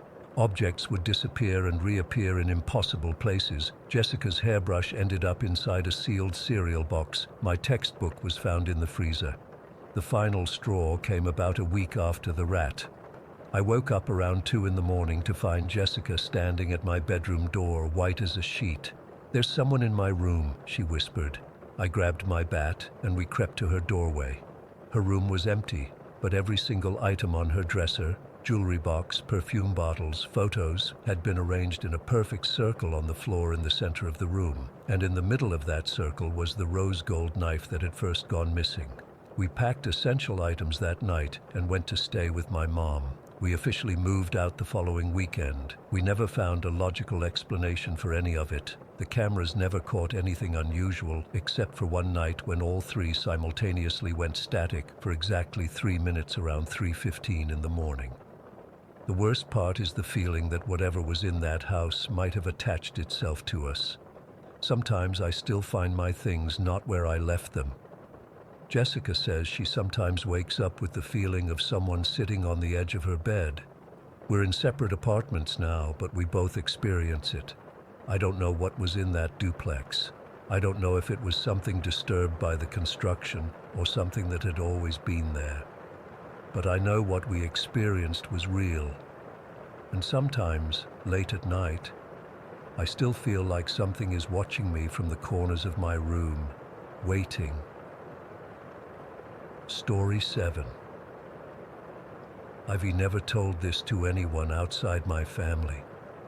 I'm still trying to process what happened that night 6 months ago, and writing this might help me make sense of it. Or maybe someone here has experienced something similar and can tell me I'm not losing my mind. It was the middle of October last year. I was 16, and my parents decided to drive 2 hours away to visit my aunt who had just had surgery. They took my little brother Tommy with them, but I convinced them I was old enough to stay home alone. I had a chemistry test to study for, but honestly, I just wanted the house to myself for once. The weather forecast mentioned possible thunderstorms, but nothing major. By late afternoon, though, the sky had turned this weird greenish-gray color.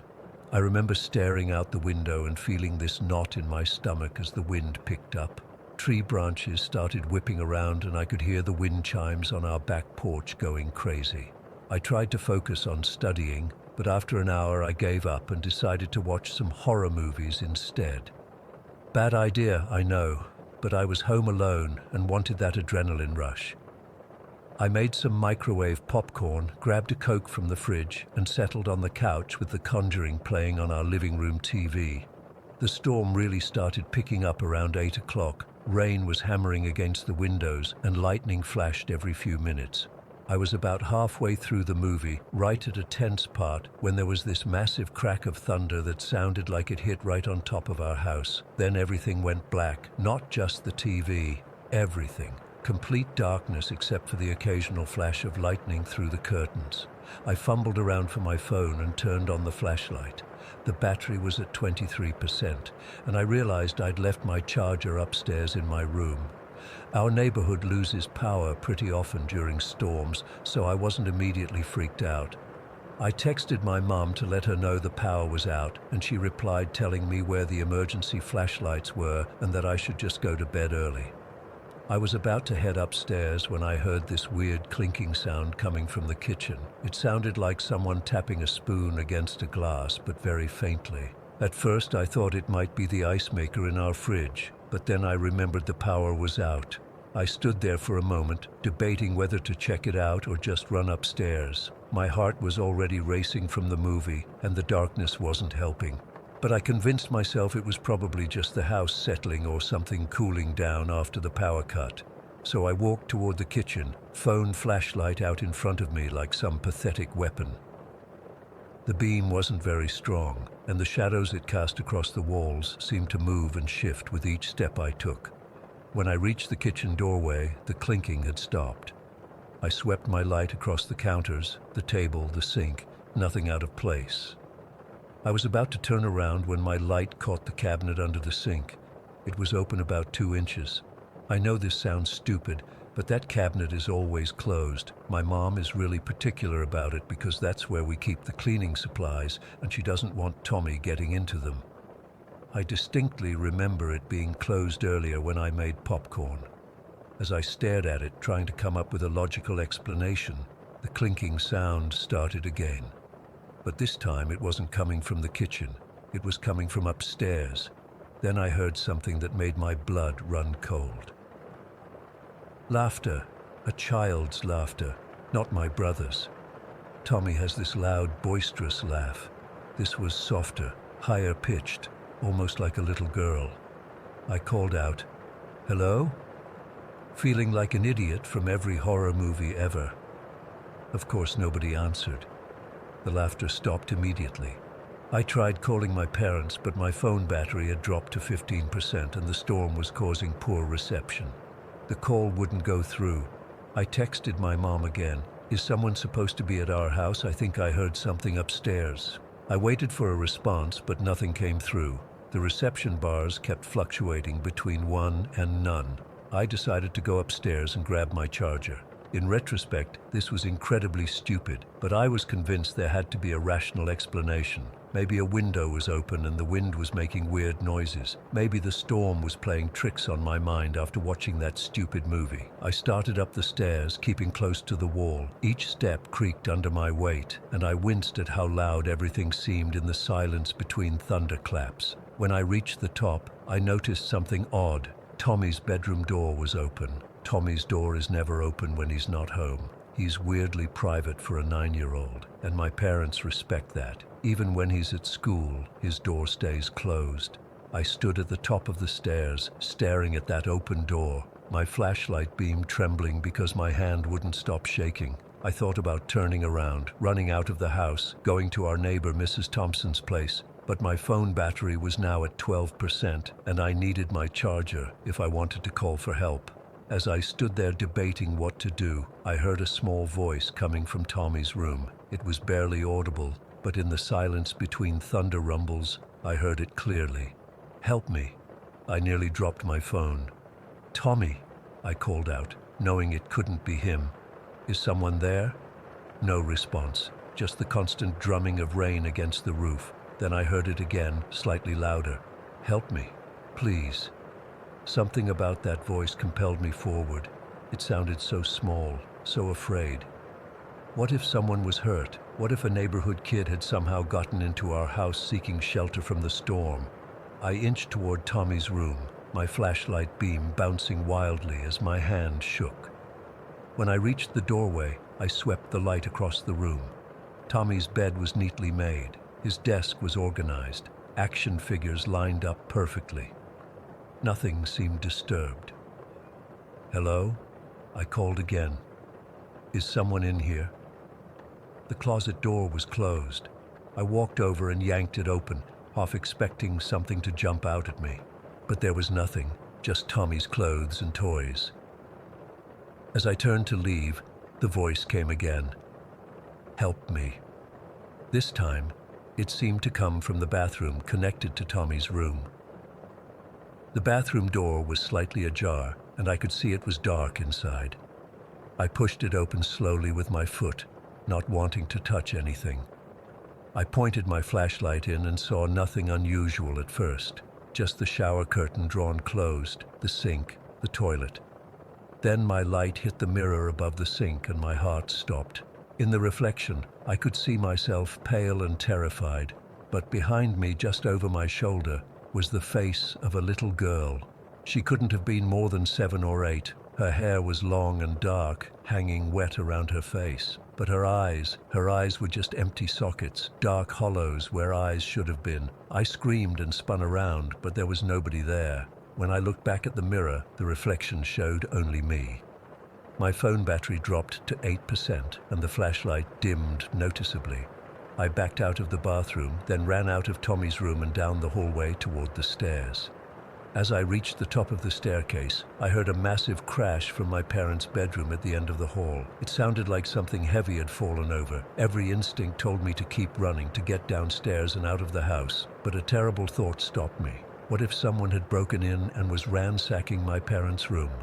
What if the little girl I saw was real and needed help? I turned back toward their bedroom, cursing myself for every step. The door was closed, but as I approached, I could hear what sounded like whispering coming from inside. My hand hovered over the doorknob for what felt like forever before I finally got the courage to turn it. The door swung open, and I pointed my dying flashlight inside. My parents' bedroom looked untouched. The bed was made, nothing was knocked over, but the whispers continued, seemingly coming from all around me now. I couldn't make out what they were saying, but they sounded urgent, desperate. My phone battery dropped to 5% and the flashlight flickered. In that brief moment of darkness, I felt something cold brush against my arm. That was it. I'd had enough. I turned and ran down the stairs as fast as I could, nearly falling in my panic. When I reached the bottom, I sprinted for the front door, grabbed the handle and pulled. It wouldn't open. I tried again, rattling the doorknob, pulling with all my strength. It was like it was locked from the outside, but we don't even have a key for that door. It only locks from inside. The whispers were getting louder now, seeming to come down the stairs after me. My phone flashlight died completely as the battery hit critical, leaving me in total darkness except for the occasional lightning flash. In one of those flashes, I saw a small figure at the top of the stairs. I ran to the back of the house, to the kitchen door that leads to our backyard. I fumbled with the lock, my hands shaking so badly I could barely turn it. Finally, the door swung open, and I burst outside into the pouring rain. I didn't stop running until I reached Mrs. Thompson's house 2 doors down. I pounded on her door, soaked and hysterical. When she finally answered, I must have looked like a lunatic. Drenched, pale, unable to form complete sentences.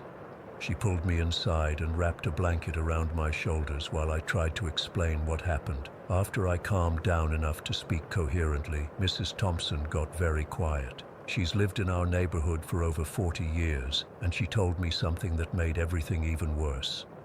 15 years before my family moved in, a 7-year-old girl went missing from our house. She was the daughter of the previous owners, and she disappeared during a thunderstorm while her teenage babysitter was watching her. They never found her body, but most people assumed she had wandered outside during the storm and drowned in the creek behind our neighborhood, which had flooded that night. According to Mrs. Thompson, there had been rumors for years that the house was haunted. The family moved away soon after their daughter's disappearance, and the house sat empty for a long time before being sold to the people we bought it from. When my parents finally got home around midnight, the power was back on, and everything in the house looked normal. They didn't believe my story at first. They thought I'd scared myself watching horror movies during a power outage. But Mrs. Thompson backed me up about the missing girl, and that at least made them take me somewhat seriously. We still live in that house. My parents couldn't afford to move, and honestly, Nothing like that has happened again. But sometimes, during storms, I hear that faint clinking sound from the kitchen. Cabinet doors I know I closed will be open in the morning, and twice now I've caught a glimpse of something in the bathroom mirror, just at the edge of my vision, gone when I turn around. I sleep with my door locked now, and I never stay home alone. I don't know what happened that night or who that little girl was. Was she trying to harm me or ask for help? I don't know if I'll ever find out, and I'm not sure I want to. All I know is that something is in our house, something that doesn't rest, and on stormy nights I can feel it watching me.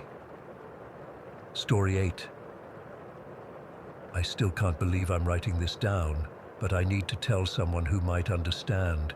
I've kept this to myself for too long, and it's eating me up inside. I'm not even sure what I'm dealing with anymore. I live in Riverdale, in an apartment that's been in my family for generations. My great-grandparents moved here in the 1930s, and it passed to my grandparents, then my dad, and now me. It's a beautiful pre-war building on Wicker Street with those ornate crown moldings and hardwood floors that creak just enough to remind you of their age. I've always loved this place despite its quirks, the radiator that clangs in winter, the windows that stick in summer, but now I'm not so sure anymore. Growing up here was normal, completely normal. Nothing weird ever happened during my childhood. I had a happy, boring life in a normal apartment in a normal neighborhood. That all changed when I turned 10. The first incident was so small I almost forgot about it. I was doing homework at the kitchen table when I heard something fall behind me. When I turned around, nothing was there. I figured it was just the building settling or something from the neighbors. Old buildings make noise, right? But then it happened again the next day, and the day after that. It was always in the kitchen, always when I was alone. Little sounds like something dropping on the counter or a cabinet door shutting. Sometimes I'd hear sounds from the balcony like someone was out there moving my mom's potted plants around. But whenever I checked, everything was exactly where it should be. After a few months, it just stopped. Like whatever it was had gotten bored and moved on. I pretty much forgot about it for years. I went through middle school, high school, started college, normal life stuff. The apartment was just an apartment again. Then last year, everything started up again. But this time it was different. This time, it felt personal. It started with my hairbrush. I was getting ready for class, standing in front of my bathroom mirror. I set my brush down on the counter while I was putting my hair up, and suddenly it flew off the counter and landed behind me. Not like it rolled off, like someone had picked it up and thrown it. I felt a chill run down my spine that I can't even describe. A week later, my hairspray fell, twice. The first time could have been me being clumsy, but the second time, no way. I had just put it down in the middle of my dresser, and it shot across the room, rolled across my thick carpet, and stopped right at my bedroom door. Hairspray cans don't roll on carpet like that. They just don't. But the footsteps were what really started to freak me out. I'd be in bed, about to fall asleep, when I'd hear them. Soft at first, like someone trying not to be heard, walking around my bed. They'd start at the foot and slowly make their way to the side where I was lying. Then they'd stop. Just stop.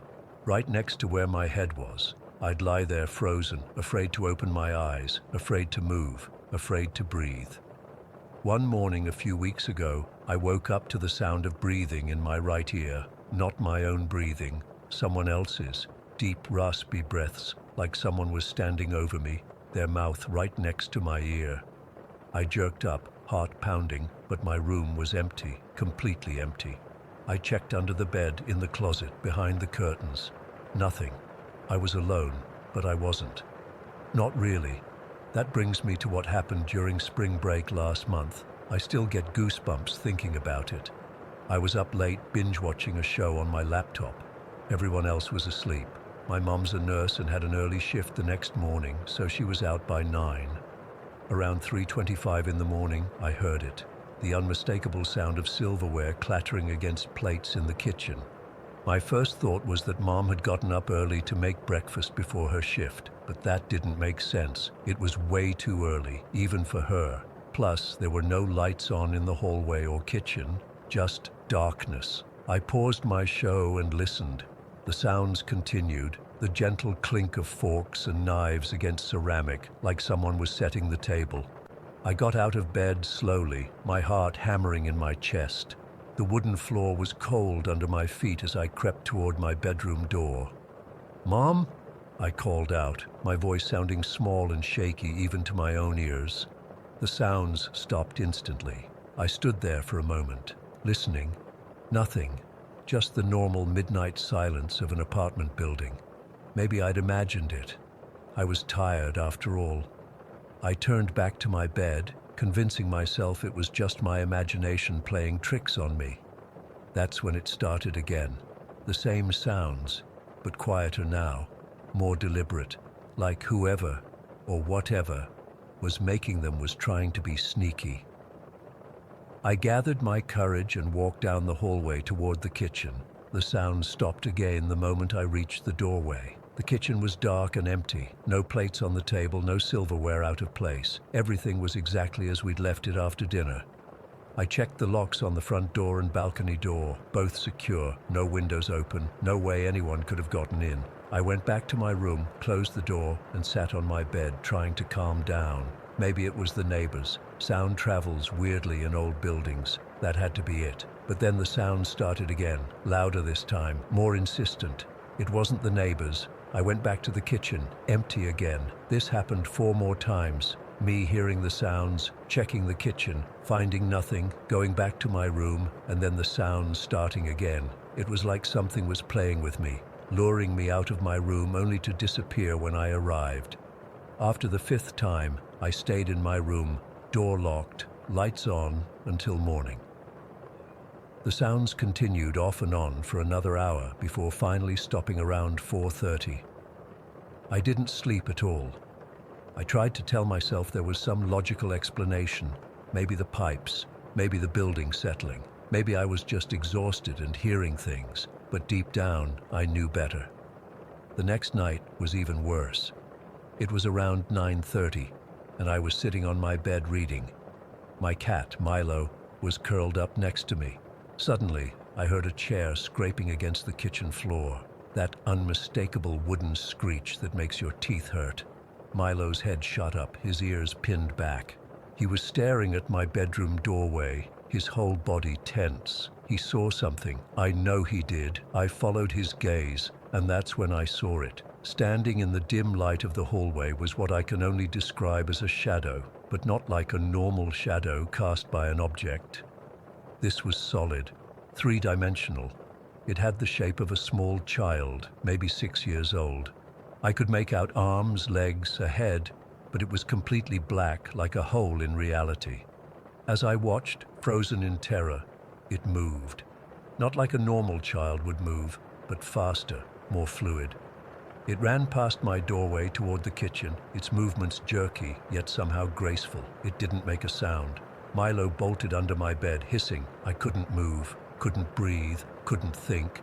After what felt like an eternity, I managed to get up. My legs were shaking so badly I could barely walk, but I had to check. I had to know if what I'd seen was real.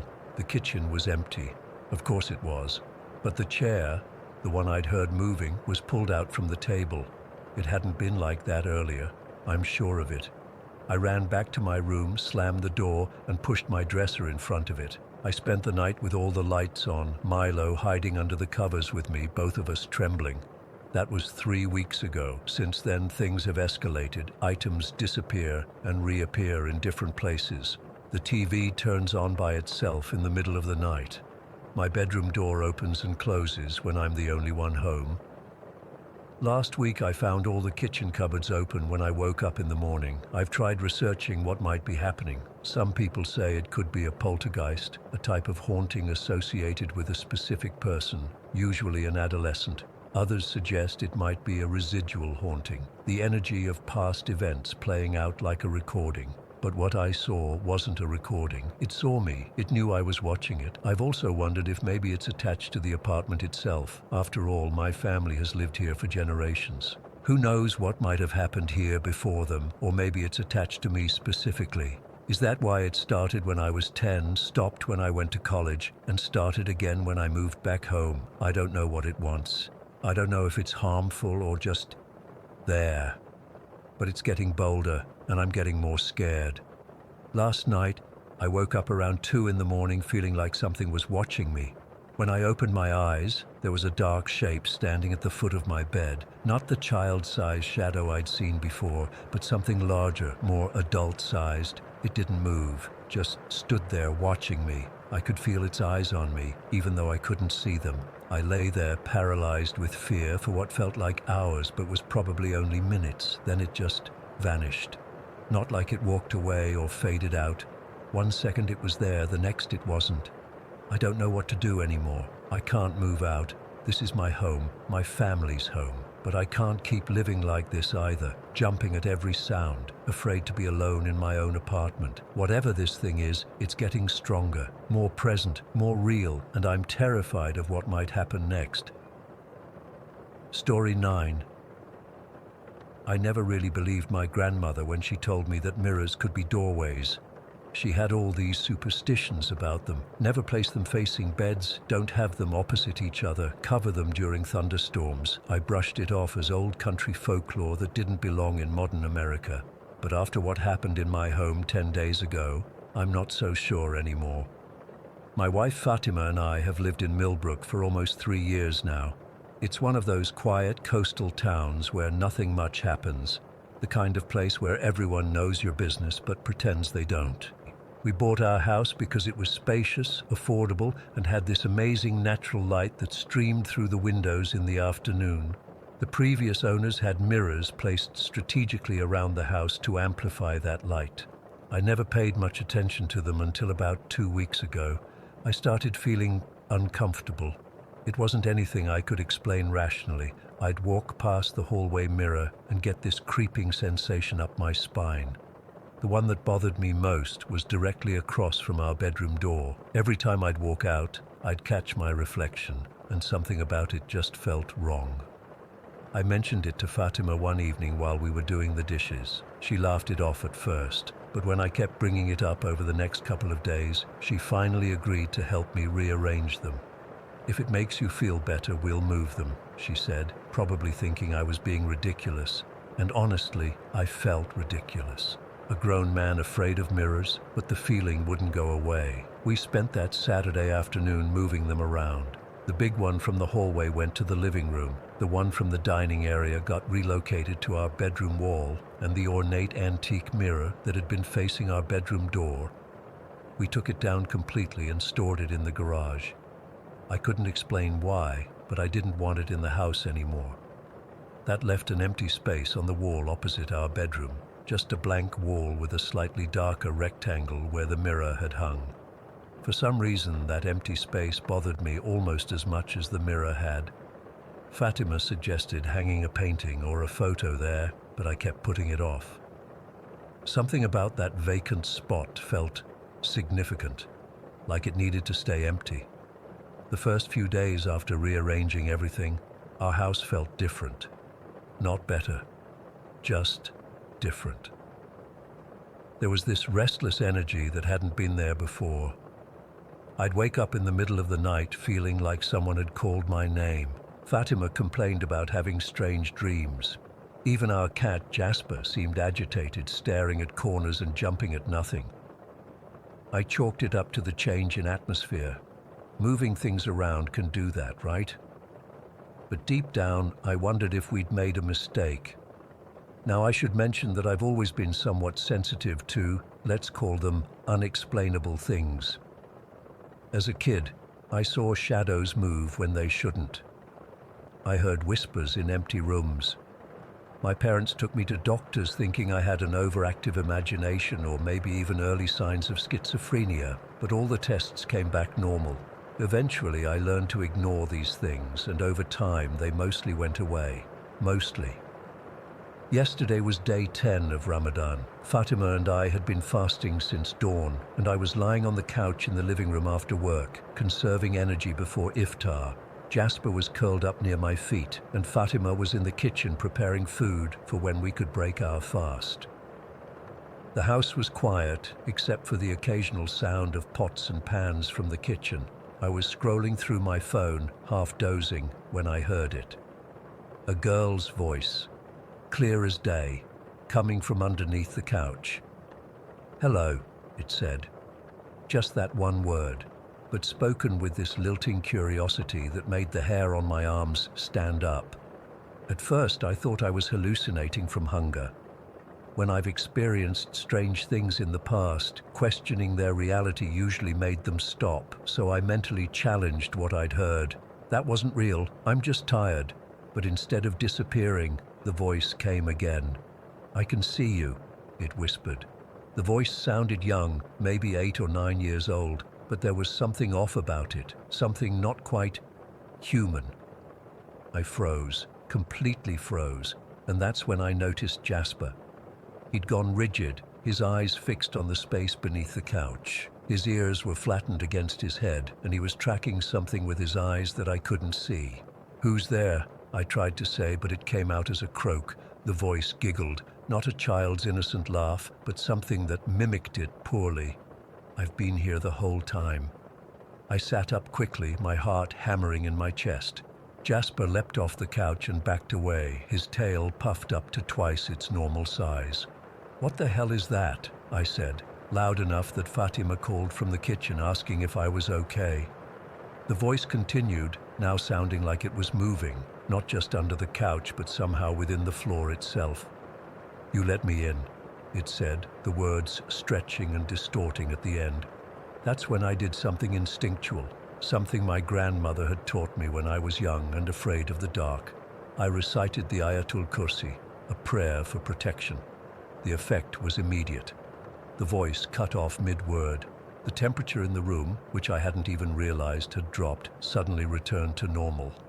Jasper relaxed slightly, though he refused to come back to the couch. I sat there, my hands shaking, trying to process what had just happened.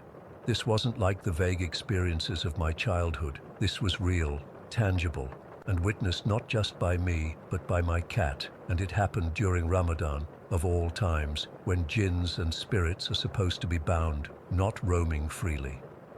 When Fatima came in from the kitchen, I tried to explain what had happened, but the words sounded crazy even to me. She looked concerned but skeptical.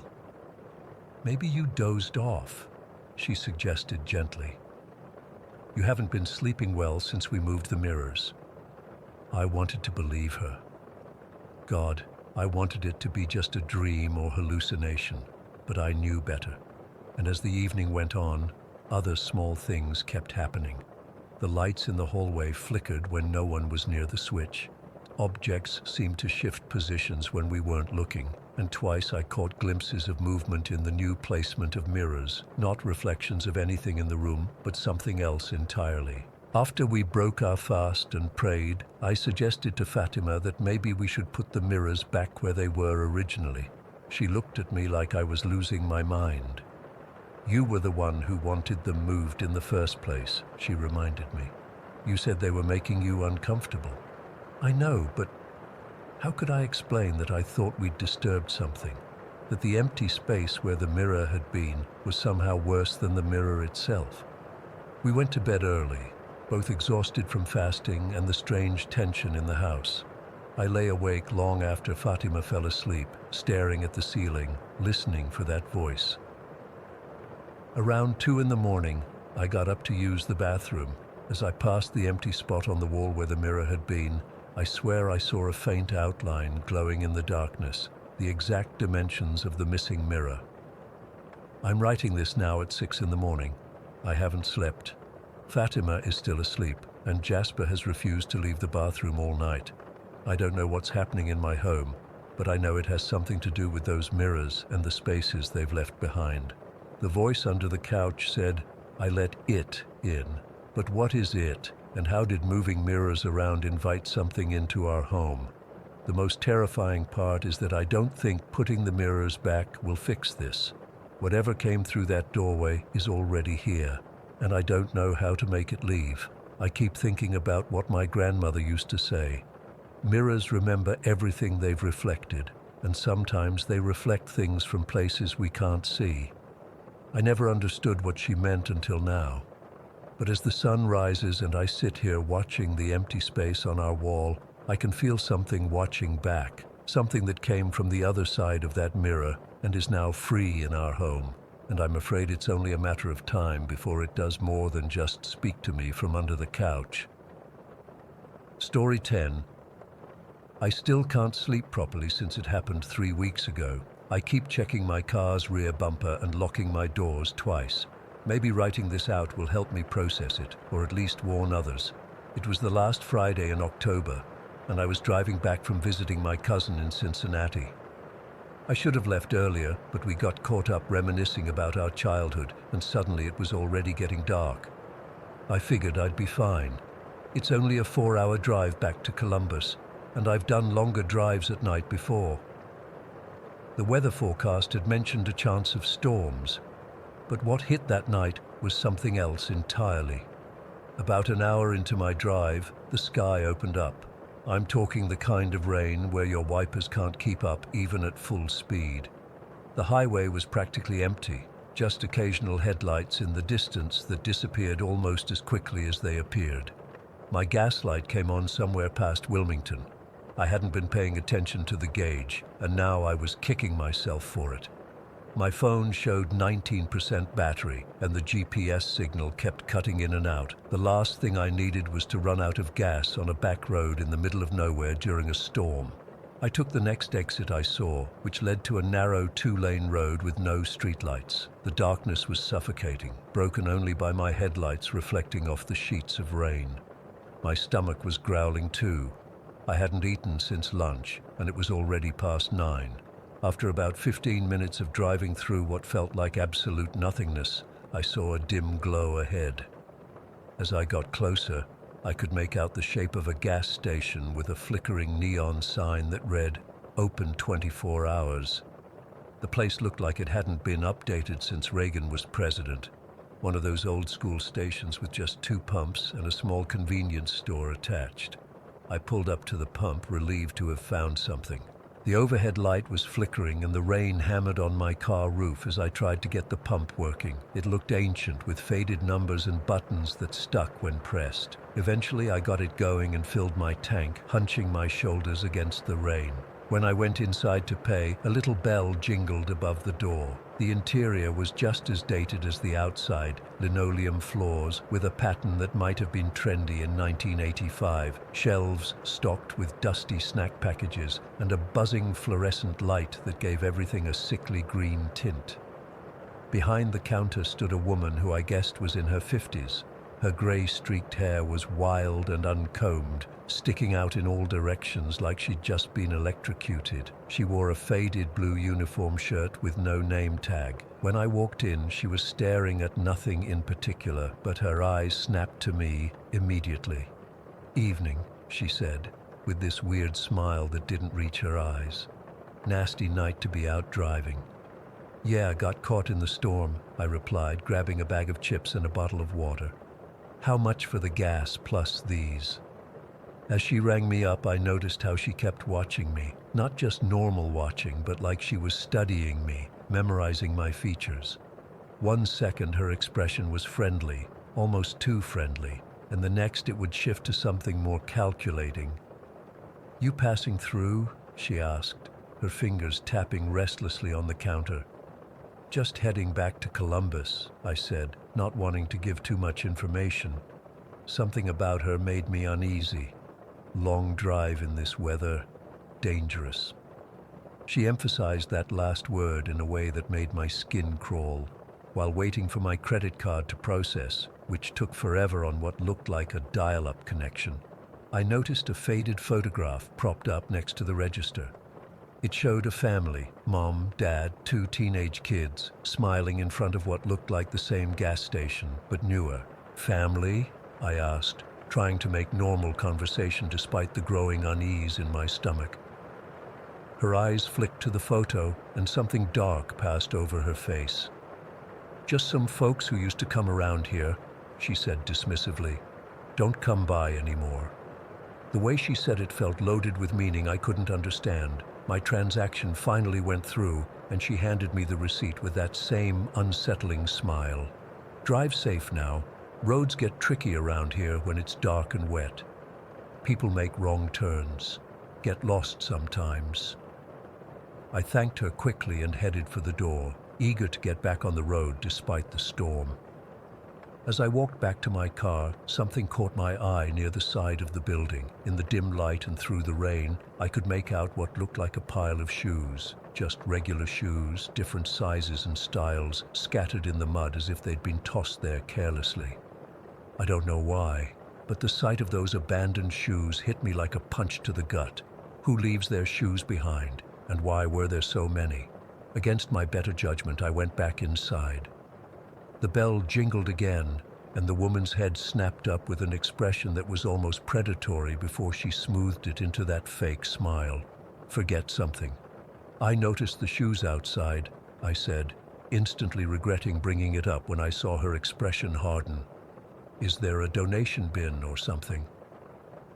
She came out from behind the counter then. She was taller than I'd realized and moved with this weird, jerky energy that made me take an involuntary step back. People come here for a reason, she said, her voice lower now, and it's not always a good one. Sometimes they leave things behind. Sometimes they leave everything behind. The fluorescent light buzzed and flickered overhead, and in that brief moment of darkness, I swear she was standing closer to me than she had been a second before. I should get going, I said, backing toward the door. Yes, she agreed, not moving. You should. As I hurried back to my car, I could feel her watching me through the window. The rain had eased slightly, but the night seemed darker somehow. I got in, locked the doors, and pulled away from the station as fast as I could without being obvious about it. In my rearview mirror, I could see her silhouette in the doorway, still watching until I turned a bend in the road and the station disappeared from view. I drove for maybe 15 minutes, trying to convince myself I was overreacting. So the woman was weird and the place was creepy. That doesn't mean anything sinister was going on. Rural gas stations are often strange, right? That's when my engine light came on. No, no, no, I muttered, tapping the dashboard as if that would make the light go away. Then I heard it, a rhythmic thumping sound coming from the back of the car. At first, I thought maybe I had a flat tire, but it didn't feel like that. It was more like something was hitting against the car as I drove. I kept going for another mile or so, but the thumping got louder, and I started to worry something might be seriously wrong with the car. Finally, I spotted a wide shoulder and pulled over. The rain had slowed to a drizzle, but a thick fog was rolling in across the fields on either side of the road. I got out and walked around to check my tires. They were fine. But when I reached the back of the car, I froze. There was a rope, a thick, frayed rope, tied to my rear bumper. The other end trailed off into the darkness behind my car, disappearing into the fog. My blood ran cold as I remembered the rope I'd seen hanging on a hook behind the counter at the gas station. I hadn't paid much attention to it then, but now I was certain it was the same rope.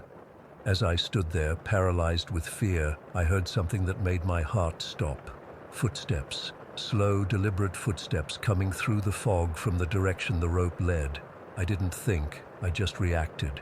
I lunged for the rope, my fingers fumbling with the knot. It was tied tight, but adrenaline gave me strength I didn't know I had.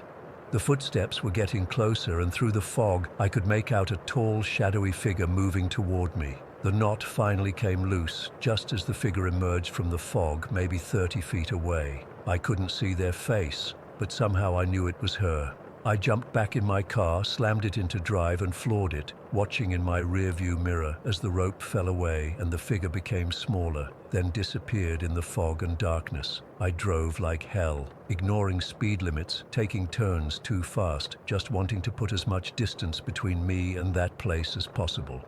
After what felt like hours but was probably only 45 minutes, I saw the welcoming lights of a small town and pulled into another gas station, a modern one with bright lights and people. My hands were shaking so badly I could barely put the car in park. A middle-aged guy came out to check on me, probably because I looked as terrified as I felt.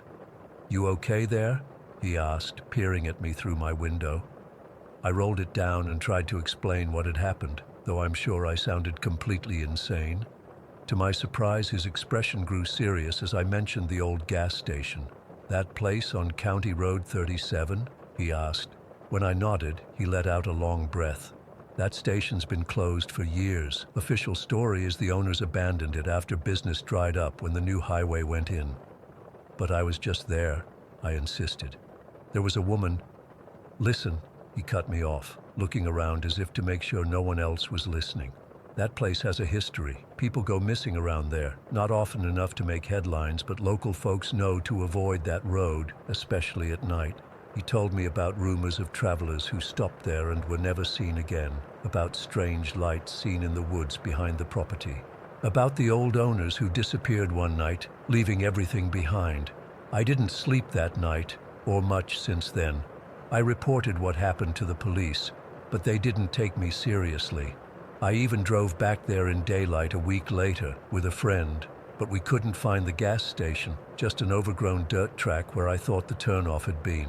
But here's the thing that keeps me up at night. Sometimes, when I'm driving alone and it's getting dark, I swear I can hear that thumping sound again. And twice now, I've found mud on my rear bumper that I can't explain.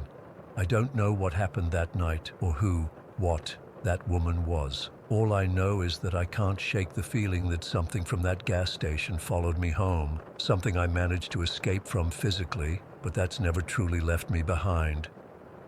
Story 11. I've never really talked about this outside my family. For years I thought it was just my imagination, or that I was a weird kid who made things up. But what happened in that house still gives me chills when I think about it, even though it's been over 15 years now. We lived in this semi-detached house in Essex when I was a kid. Nothing fancy, just your typical English two-bedroom with a converted loft. My brother and I shared the main bedroom upstairs, and our room had this door that led directly to the loft stairs. Back then, when I was about 7, my dad was still living with us. He'd set up the loft as his bedroom and workspace because there wasn't enough room downstairs. I remember he'd be up there for hours, especially when my parents were going through rough patches. Being a kid, I got used to the sounds of the house. You know how it is. You learn every creak and groan. The sound of my dad walking around up in the loft became really familiar. He had this specific way of pacing when he was thinking or stressed, and the floorboards would creak in this particular pattern. Sometimes late at night, I'd hear him come down the loft stairs and pause at our bedroom door before heading downstairs. It was just normal life stuff. Then my parents split up. I was still 7, and my dad moved out after this massive argument. My mum was pretty devastated, and the whole house just felt different. Emptier, I guess, except it wasn't really empty. About a week after Dad left, I woke up in the middle of the night to the sound of footsteps in the loft. The exact same footsteps, the same pace, the same creaky spots in the floor. Half asleep, I just assumed Dad had come back, maybe to get some of his things. But then I realized my brother was still fast asleep next to me, and Mum hadn't gotten up or anything. The footsteps continued pacing above our heads, back and forth, exactly like my dad used to walk. Then they stopped at the top of the loft stairs. I remember pulling my covers up to my chin and just staring at that door, holding my breath. The steps came down, one at a time, slow and deliberate. 7 steps, then the landing, then 3 more to the door of our bedroom. They stopped right there, right outside our door. I was absolutely frozen. I couldn't even call out for my brother. After what felt like forever, the footsteps went back up to the loft. The next morning, I asked Mum if Dad had come back during the night. She looked at me like I was mental and said no, of course not. He was staying with his brother on the other side of town. I told her I heard someone in the loft, and she just sighed and said it was probably just the house settling, or maybe a squirrel or something had gotten in. But it kept happening, almost every night, sometimes during the day too. The footsteps would pace around, come down the stairs, sometimes all the way to our bedroom door. Sometimes I'd hear them go all the way downstairs, and I'd be convinced someone was in the house. I'd get up to check, thinking maybe Mum was using the bathroom attached to our room, but she'd be asleep in her bed, and the loft would be completely empty when I worked up the courage to look. What was weird was how the footsteps changed. Sometimes they'd be slow and heavy, like someone was really angry. Other times they'd be quick and light, almost nervous, just like how my dad's footsteps used to change depending on his mood. Then the door started opening on its own. The loft door, I mean. It didn't have a lock, just a normal handle, and it would slowly creak open a few inches. The first time it happened, I thought it was my brother messing with me, but he was downstairs with Mum. No one was near it, and then, after opening just a crack, it would slam shut with this force that made no sense. There was no draft in the house strong enough to do that. It would bang so hard the whole wall would shake. Mum would come running up, asking what we were doing, and we'd just stare at her. We weren't doing anything. The door just did it by itself. This went on for months, maybe even a year. I started sleeping with my pillow over my head, trying to block out the sounds. My brother never said anything about it, so I assumed he couldn't hear it or was just a heavier sleeper than me. I was too scared to bring it up because I thought maybe I was going crazy or something. The worst day was when I was 8. Mum had to take my brother to get new school shoes and then do the weekly shop. I begged to stay home because I hated shopping, and after a lot of whinging, she finally agreed since it was daytime and we lived in a safe area. She said they'd only be gone about 2 hours, so there I was, sitting on the sofa in the living room, watching cartoons. Our sofa was positioned against the wall where the staircase was on the other side. I'd been alone maybe 30 minutes when I heard it start. The footsteps in the loft, pacing, back and forth, back and forth. I tried to ignore it, turning the TV up louder, but then they moved to the top of the loft stairs. I remember my whole body going cold. This was the first time I'd been completely alone in the house when it happened. The steps came down the loft stairs, slow and deliberate. I could count them in my head. 7 steps, the landing, 3 more to our bedroom. Then they crossed our bedroom, right above where I was sitting. The floorboards creaked exactly like they did when someone walked across them. These weren't just random house noises, they were deliberate footsteps. Then they reached the top of the main stairs, the stairs that led down to where I was sitting, and they started coming down. I was absolutely terrified. I knew someone or something was in the house with me, and whatever it was, it knew I was alone. The TV was blaring, but I could still hear those steps coming down one by one. I didn't know what to do. I couldn't run. To get to the front door, I'd have to cross the bottom of the stairs. I couldn't call anyone because this was before kids had mobile phones, and the house phone was in the hallway, also near the stairs. So I did the only thing my 8-year-old brain could think of. I started singing loudly, "Twinkle, Twinkle, Little Star," over and over, as loud as I could. I don't know why I picked that song. Maybe because it made me feel like a little kid, and little kids are supposed to be protected from scary things. The footsteps stopped about halfway down the stairs, right behind where I was sitting. I could feel something right there. I kept singing, my voice shaking, tears running down my face, but I didn't dare turn around. I don't know how long I sat there singing. It felt like hours, but was probably just minutes. Then suddenly, I heard the front door open and my mum calling out, "We're home!" I've never been so relieved in my life. I ran to her, sobbing, but I couldn't explain what had happened. I was too scared she'd think I was making it up. When I calmed down, I realized they'd only been gone about 45 minutes, not the 2 hours she'd said they'd be. Later, Mum told me they'd forgotten the shopping list and had to come back early. After that day, I never stayed in the house alone. I'd make up any excuse not to be there by myself, but the footsteps and the door slamming continued, even when we were all home together. By the time I was 11, we'd moved to a different house for unrelated reasons. One night, I finally worked up the courage to ask my brother if he'd ever heard anything weird in our old house. I was sure he'd laugh at me, but I was starting to think maybe I'd imagined the whole thing because of the stress of my parents' divorce. He went completely white, like all the blood drained from his face. Then he asked, "You mean the footsteps in the loft and the door?" I couldn't believe it. He'd heard them too. All that time, he'd been experiencing the exact same things I had, and neither of us had said anything because we were both scared of sounding crazy. We ended up talking for hours that night, comparing notes on all the weird stuff we'd heard and seen. The footsteps, the door slamming, the feeling of someone watching us. He even told me about times he'd seen shadows moving in the loft when no one was up there. To this day, I don't know what was in that house with us. Was it my dad's energy somehow left behind? Was it something that had been there long before us? I don't know, but I know it wasn't just in my head. And sometimes when I'm falling asleep at night, I still find myself listening for those footsteps above me. Even though I live in a ground floor flat now, some things you just can't explain, I guess, but they're real all the same. Story 12. I still get goosebumps thinking about what happened during our family vacation in northern Iran about 11 years ago. My husband Kamran, our 2 kids and I had decided to rent a small house near the edge of the forests in Tabaristan for a week.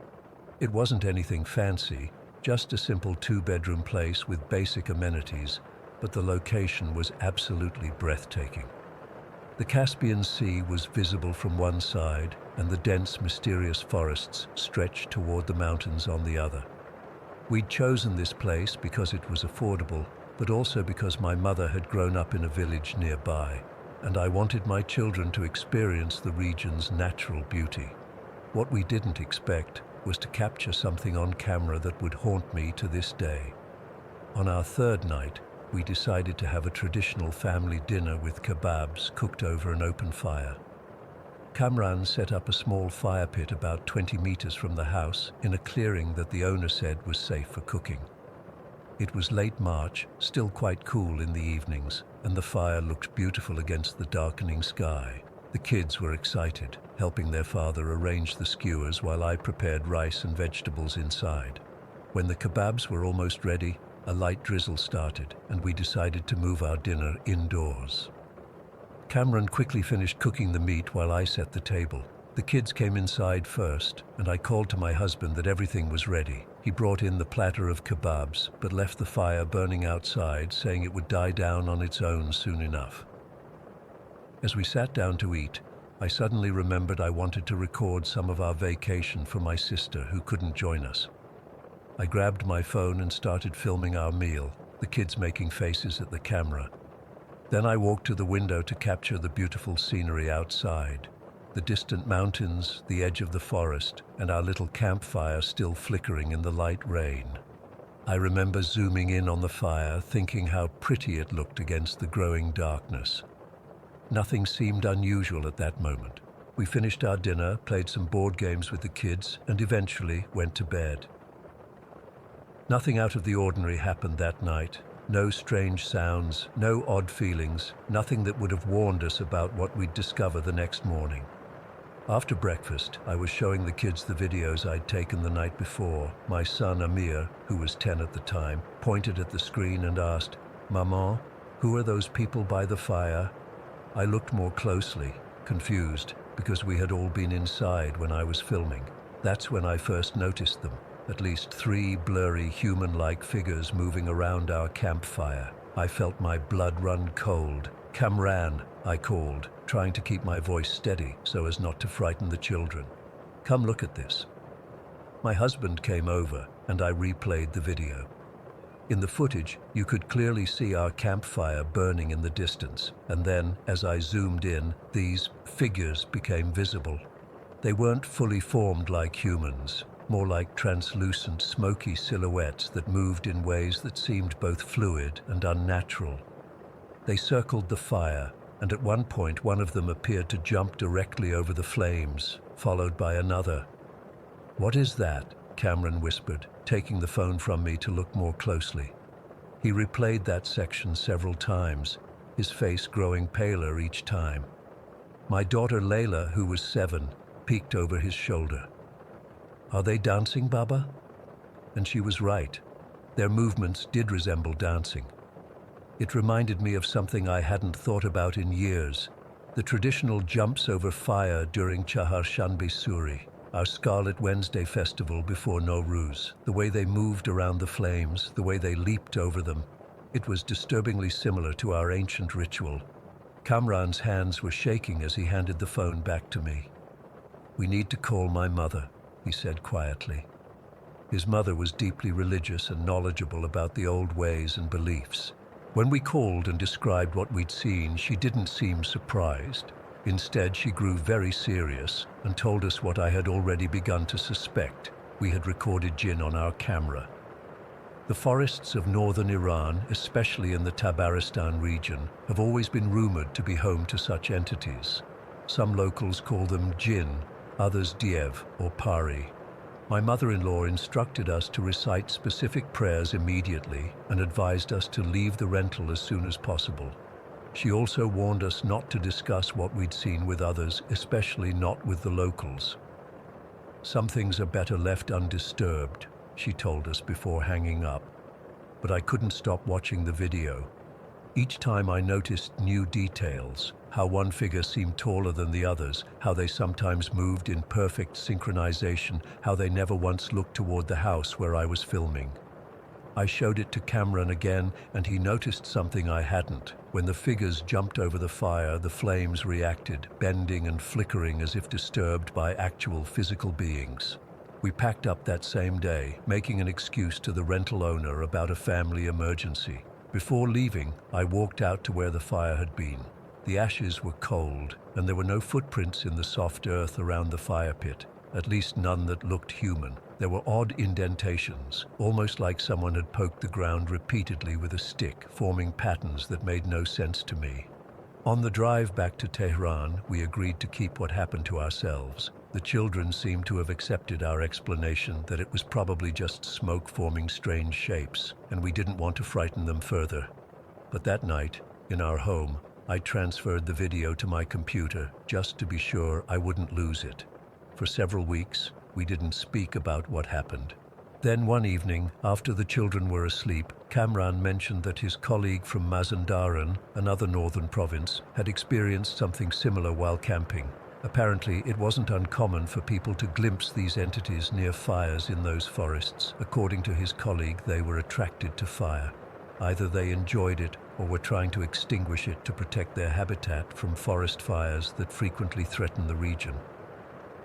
I became fascinated and started showing the video to close family members, despite my mother-in-law's warnings.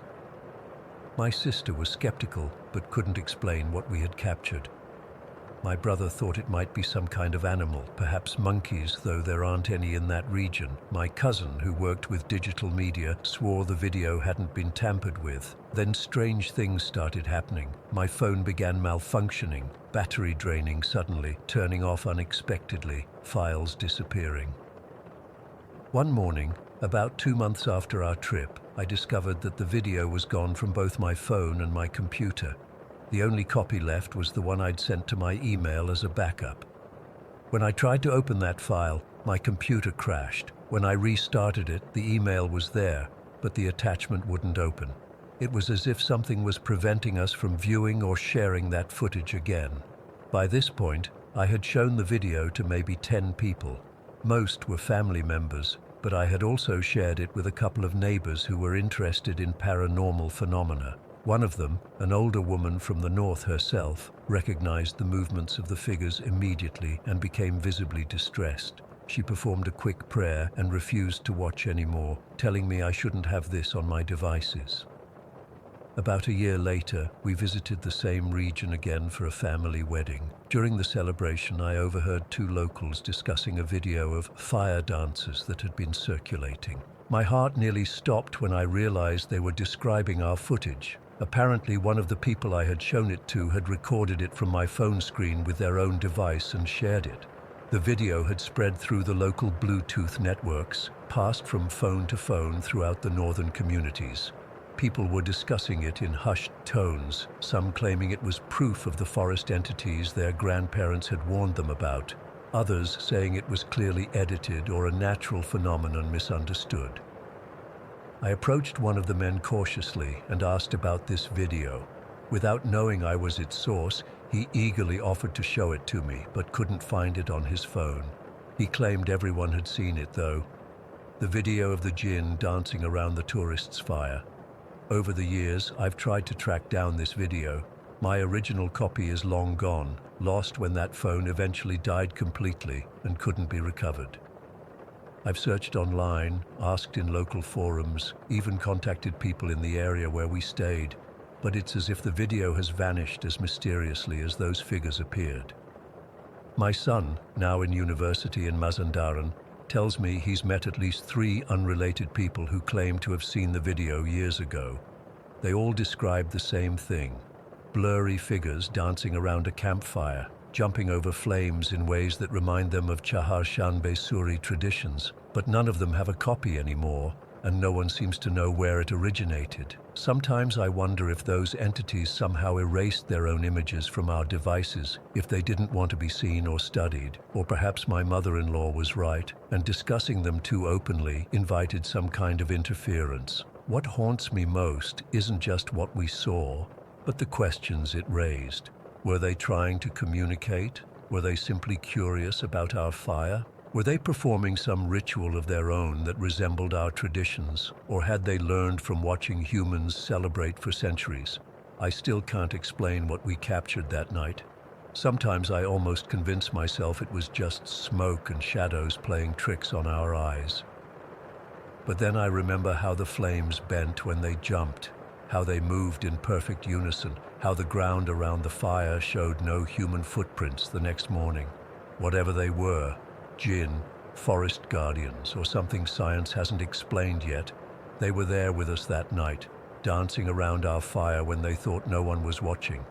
And sometimes, especially when I'm near an open flame, I can't shake the feeling that they're still there, just beyond what our eyes can clearly see. Story 13. I still don't know how to explain what happened to us in that place. It's been months since Olivia and I moved out of her grandfather's flat, but I find myself constantly looking over my shoulder, even in our new home. So last year, when COVID was getting really bad, Olivia's grandfather decided to temporarily move in with his sister who lives in the countryside. Since Olivia was 5 months pregnant at the time and we were struggling financially, he offered us his flat in Ravenwood until things settled down. It seemed like a blessing, a free place to stay while we saved up for the baby. The flat was in an old building, probably built in the 70s, but it was spacious and had everything we needed. The first week was totally normal. We brought our dog Mimi, a 3-year-old terrier mix who's usually super chill. We settled in, arranged our stuff, and everything felt fine. But then the banging started. It was subtle at first, just random knocks that we thought might be the neighbors or the pipes, but it kept happening at odd hours. We'd be watching TV at 10 at night and suddenly hear this distinct bang from somewhere in the flat. Not like something falling, but like someone deliberately hitting a wall or door. I'd get up every time, check the front door was locked, look through every room, but never found anything out of place. Olivia started getting nervous about it, especially being pregnant. She'd ask me to check twice, sometimes 3 times. "Marcus, please just look again. I swear it sounded like it came from the spare bedroom this time." Then one morning, about 2 weeks after moving in, we woke up to find the lounge door closed. I remember Olivia pointing it out because we always left it open for Mimi to wander around at night. I figured maybe one of us closed it without thinking, but we both swore we hadn't. A few days later, we both caught a nasty cold. Nothing serious, just annoying. We were lying on the sofa around midday, watching some stupid daytime show when this weird buzzing sensation started in my ears. At first I thought it was just congestion from the cold, but then Olivia grabbed my arm. "Do you hear that?" she whispered. Her face had gone pale. I nodded and then said, "Maybe we should turn the TV off for a bit." And I swear on my life, the TV switched itself off, just went black. But the Freeview box was still on, the little green light still glowing. I checked the remote. It was on the coffee table, untouched. That night, things got even weirder. I woke up around 3 in the morning to find Mimi standing at the foot of our bed, completely rigid, staring intensely at a spot right next to my side of the bed. Her ears were perked up, and she was making this low growling sound I'd never heard from her before. I followed her gaze but couldn't see anything. Then this coldness washed over me. Not like a draft, but like someone had poured ice water through my veins. My whole body tingled, and for a split second I couldn't move. It probably only lasted a few seconds, but it felt like forever. I didn't tell Olivia about it the next morning. She was already stressed enough with the pregnancy, and I didn't want to freak her out more, but she noticed something was off with me. "You look like you've seen a ghost," she said at breakfast. The irony wasn't lost on me. The following evening we were cooking dinner when the kitchen light started flickering, not in a subtle way, but violently, on off, on off. Olivia started crying, and I checked the fuse box, but everything seemed fine. The lights went back to normal after about 20 seconds. We started hearing knocks that sounded exactly like someone at the front door. Every time I'd check, there'd be nobody there. This happened at least 4 or 5 times a day. Eventually, we stopped checking. Mimi's behavior got more concerning too. She'd follow something with her eyes across the room, something we couldn't see. Sometimes she'd suddenly start barking at empty corners or doorways. She never did this before we moved into the flat. One afternoon, Olivia was napping in the bedroom while I ran to the store. When I got back, she was sitting up in bed looking confused and frightened. "I heard someone come in through the front door," she said. "I thought Grandpa had come back to get something. I heard them in the kitchen making tea, the kettle boiling, cupboards opening, everything. I called out asking if it was him, but nobody answered." She'd been too scared to get up and check, thinking it might be an intruder. But when I searched the flat, everything was locked up tight. Nobody could have come in or out without a key. Then there was the dog brush incident. We kept Mimi's brush on the top shelf in the lounge, well out of her reach. One morning we found it in the middle of the floor, not like it had fallen. It was placed perfectly centered in the room, as if someone had deliberately put it there. I started getting desperate for some kind of explanation, so I decided to try recording on my phone. I went through each room at night, taking pictures with the flash on. When I looked at them later, several had these weird orbs of light that couldn't be explained by dust or reflection. They were perfectly round and seemed to glow from within. The final straw came about 3 weeks ago. Olivia was in her 3rd trimester by then, and the stress wasn't good for her or the baby. We were lying in bed trying to sleep when we both heard what sounded like footsteps in the hallway, slow, deliberate steps coming toward our bedroom. Mimi went crazy, barking and scratching at the door. The footsteps stopped right outside. We could see the shadow of feet in the gap under the door. I grabbed the baseball bat I'd started keeping by the bed and threw the door open, ready to confront whoever was there. Nothing. Empty hallway. But the air was ice cold, and that buzzing was back in my ears. That night, Olivia felt the baby move in a way that scared her. Not normal kicks, but like the baby was reacting to something too. She said it felt like the baby was trying to get away from something. We left the next morning, called her grandfather, and made up some excuse about a water leak in our old place being fixed early. We couldn't tell him the truth. He's lived in that flat for 30 years with no problems. We've been staying with my parents while looking for our own place. Olivia's due in 3 weeks. Sometimes I still wake up thinking I hear those knocks, but it's just my imagination now. The thing that really gets to me is not knowing what it was. Was it a spirit? Multiple spirits? Were they trying to communicate or just mess with us? Were they harmful or just there?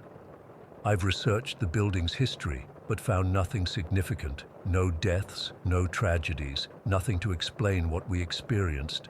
All I know is that I've never felt anything like that cold, tingling sensation that went through my body that night, like something was passing through me.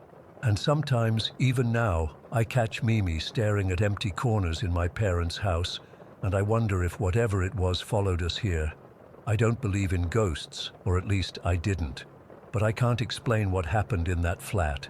The random banging, the doors closing by themselves, the TV turning off, the footsteps, the shadows, it all felt so real. And the way it affected Mimi, who's usually so calm and collected.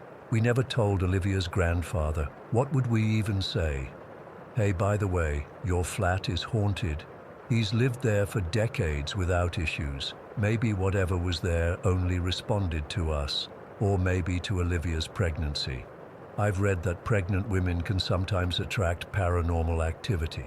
I'm writing this because I need to tell someone. I need to know if anyone else has experienced anything similar. I need to know I'm not going crazy, because the hardest part is doubting yourself, wondering if your mind is playing tricks on you. But when two people experience the same thing, when your dog reacts to the same invisible presence, it becomes harder to dismiss. I still don't have answers, just a lingering feeling of unease and the memory of those footsteps stopping outside our bedroom door, of that shadow under the door, of something watching us sleep. We're never going back to that flat.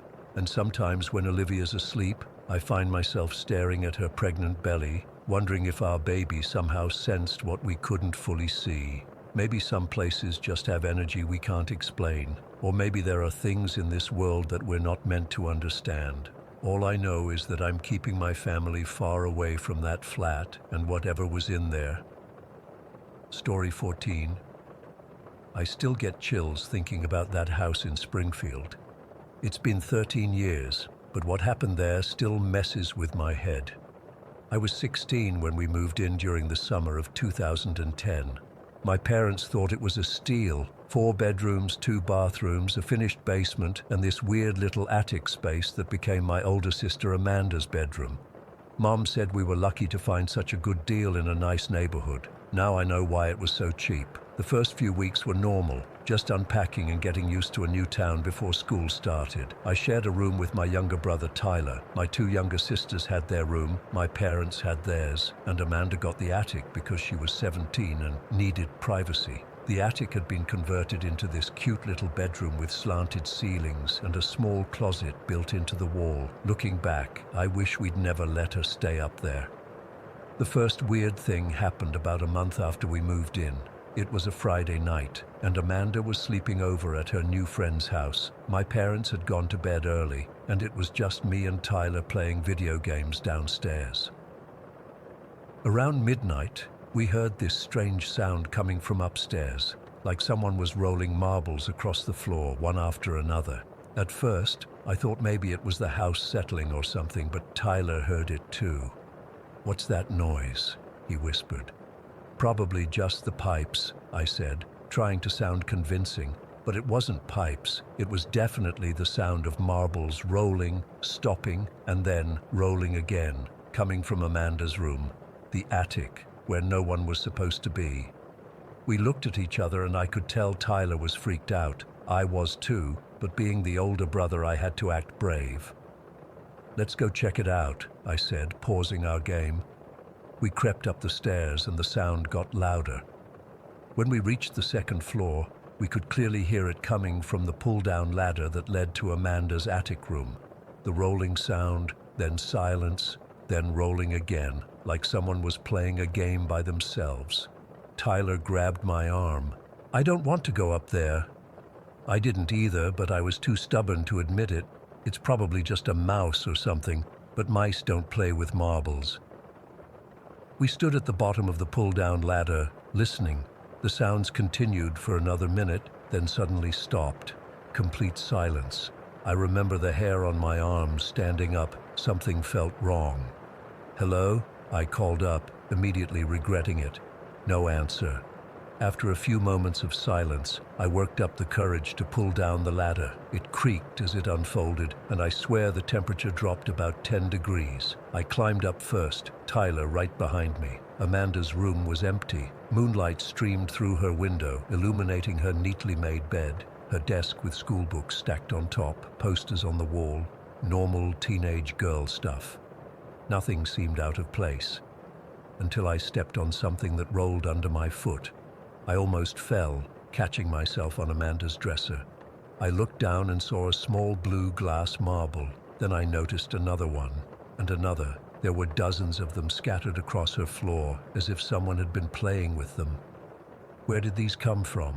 Tyler asked, his voice trembling. "I have no idea. We didn't own marbles. None of us collected them or played with them. There was no logical explanation for why they would be all over Amanda's floor." We gathered them up, 47 marbles in total, and put them in an empty shoebox we found in Amanda's closet. I didn't sleep at all that night. I kept thinking about the sound we'd heard, like someone was playing a game up there, rolling those marbles across the floor one by one. When Amanda came home the next morning, she was confused and a little freaked out about the marbles. She swore she'd never seen them before and had no idea where they came from. We told our parents, but they just suggested maybe the previous owners had left them behind and they'd somehow spilled out. It didn't explain the sounds we heard, but we tried to accept that explanation because the alternative was too unsettling. The marbles were just the beginning. A few weeks later, I was home alone doing homework in my room. Everyone else had gone to my sister's soccer game, but I had a history paper due the next day. The house was completely quiet until I heard a loud thump from Amanda's room. It was so loud that I jumped in my chair. It sounded like something heavy had fallen. I sat there for a minute, telling myself it was nothing. But eventually, curiosity got the better of me. I went upstairs and climbed the ladder to Amanda's room. Her baton trophy, this big heavy thing she'd won in a competition a few years back, was lying in the middle of her floor. The weird part, it had been on her dresser, behind her radio and some picture frames. There was no way it could have just fallen and landed where it did. Something would have had to pick it up and move it there. I put the trophy back and got out of there fast. I didn't tell anyone when they got home. I was starting to feel crazy, and I didn't want them to think I was making stuff up. But Amanda started having her own experiences. She'd wake up in the middle of the night and see an old woman standing in front of her closet, just staring at her. She described her as having thin gray hair, a long nightgown, and this intense, angry expression. The first few times, Amanda thought she was dreaming, but it kept happening several times a week. I remember one morning at breakfast, Amanda looked exhausted. When Mom asked what was wrong, she burst into tears. She was there again last night, she said. The old woman, she just stood there for almost an hour watching me. I couldn't move. I couldn't scream. I just laid there until she disappeared. My parents tried to convince her it was sleep paralysis or nightmares, but I believed her. After the marbles and the trophy, I knew something wasn't right in that house. The worst incident with Amanda happened about 5 months after we moved in. I was woken up in the middle of the night by her screaming, not just regular screaming. This was pure terror. I ran upstairs with my parents, and we found Amanda pressed against her headboard, eyes wide, pointing at her closet. She was there. Everything was shaking. Everything in my room was shaking. Amanda was hysterical, gasping between words. She was pointing at me. She wants me out. Sure enough, things in her room were out of place. Books had fallen off shelves, picture frames were face down, her chair was tipped over. It looked like someone had ransacked the place, but we'd all heard her screaming and came immediately. There wasn't time for anyone to do this. My mom tried to calm Amanda down while my dad checked the closet and the rest of the room. Of course, there was no one there, but something had happened. You could feel it in the air, this heavy, angry energy. That night, Amanda slept in my younger sister's room. None of us got much sleep. The strange thing was, whatever was in that house seemed to have it out for the women in our family. My dad, Tyler, and I experienced the odd noises or objects moving, but we never saw the old woman. We never felt threatened. But Amanda, my mom, and my younger sisters, Sarah and Emma, they got the worst of it. One morning in March, all 4 of them woke up with identical bruises on their left wrists. They were dark purple, wrapping all the way around like someone had grabbed them hard. The bruises were in the exact same spot on each of them. My dad tried to say maybe they'd all bumped into something, but how does that happen to 4 people in the same night, in the same exact way? I remember my mom sitting at the kitchen table that morning, staring at her wrist, this look of fear in her eyes I'd never seen before. "Something's not right in this house," she whispered. It was the first time she'd admitted it out loud. The final straw came about a week after the bruises. My mom was changing her bed sheets when she noticed something on the side of her mattress. At first, she thought it was a stain, but when she looked closer, she realized it was a handprint. Not a normal handprint. This one had impossibly long, skinny fingers and a palm that was shaped all wrong, too narrow and elongated to be human. She called us all in to look at it. We stood there in silence, staring at this thing pressed into the side of my parents' mattress. Something had left that mark, and whatever it wasn't human. "That's it," my dad said. "We're calling someone." They brought in a priest first, who blessed the house. Then a psychic, who said she felt the presence of an elderly woman who had died in the house and was angry that we were there. Apparently, the previous owners had only stayed 8 months before moving out suddenly. The realtor had forgotten to mention that part. The psychic focused particularly on Amanda's room, saying the energy was strongest there. She claimed the old woman had lived in the house for over 50 years and considered the attic her special place. She didn't want anyone else there, especially not a young woman. For a few weeks after the psychic's visit, things seemed to calm down. No more sightings, no more objects moving. We thought maybe whatever it was had moved on. Then one night, I woke up to Amanda screaming again. This time, when we got to her room, she was on the floor. She said she'd been dragged out of bed by her ankles. There were red marks on both her ankles where something had grabbed her. We moved out the next day, just packed what we needed and went to a hotel. My parents broke the lease, took the financial hit, and found us a new place within 2 weeks. We never went back to that house except to get the rest of our stuff. And when we did, we went in groups, no one alone. It's been 13 years, and I still think about that house. About the marbles rolling across the floor when no one was there. About the old woman who stood in front of Amanda's closet night after night. About the handprint on my parents' mattress with fingers too long to be human. I've tried to find logical explanations for everything that happened. Maybe the house had carbon monoxide issues that made us hallucinate. Maybe there were structural problems that caused things to move or fall. Maybe we were all feeding into each other's fears and imagining things. But deep down, I know what we experienced was real. Sometimes I still wake up in the middle of the night thinking I hear the sound of marbles rolling across the floor, and for just a second, before I fully wake up, I'm 16 again, standing at the bottom of that attic ladder, listening to something that shouldn't be there, playing a game by itself in the dark. Story 15. I've never been the type to believe in ghosts or anything supernatural. I'm usually the first person to roll my eyes when someone starts talking about seeing spirits or having paranormal experiences.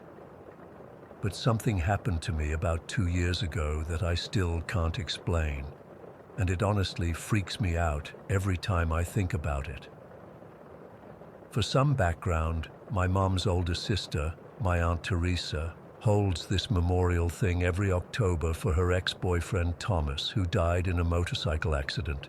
I know it sounds weird to commemorate an ex, but apparently they were super close even after breaking up, and his death hit her pretty hard. My mom always goes to support her sister, and I usually tag along because Aunt Teresa is actually pretty cool, and she always makes this amazing pumpkin bread that's worth the trip alone. This particular October was the 20th anniversary of Thomas's death. I remember because Aunt Teresa had mentioned wanting to do something special to mark 2 decades. The memorial was always just a small gathering at her house. Nothing fancy, just family sharing memories and eating good food. That day started like any other. Mom and I drove to Aunt Teresa's place in the morning, spent a few hours there, and were heading back home around 4 in the afternoon. The weather was typical October in our area, chilly but not freezing, with this gray, overcast sky that made everything look kind of dreary. On the way home, Mom needed to pick up some groceries for dinner, so we stopped at this local market called Harmon's. It's not a big store, just your average neighborhood place where everyone knows everyone. Mom used to work there years ago, so she still knows most of the employees. When we pulled into the parking lot, I offered to run in and grab what we needed while Mom waited in the car. She gave me a short list: milk, bread, eggs, the usual stuff, and handed me some cash. I remember she looked tired. These memorial gatherings always drained her emotionally, though she never complained about going. "Don't be long," she said as I got out. "I want to get home before it gets dark." I nodded and headed into the store. It wasn't crowded, just a handful of shoppers meandering through the aisles. I grabbed a small basket and quickly collected everything on Mom's list, plus a candy bar for myself. The whole thing couldn't have taken more than 10 minutes. As I was leaving the store, I glanced toward our car in the parking lot. That's when I saw something that made me pause. From where I stood, I could clearly see Mom in the driver's seat, but there was also someone in the passenger seat beside her, a man. My first thought was that one of the store employees Mom knew had spotted her and gone out to say hello.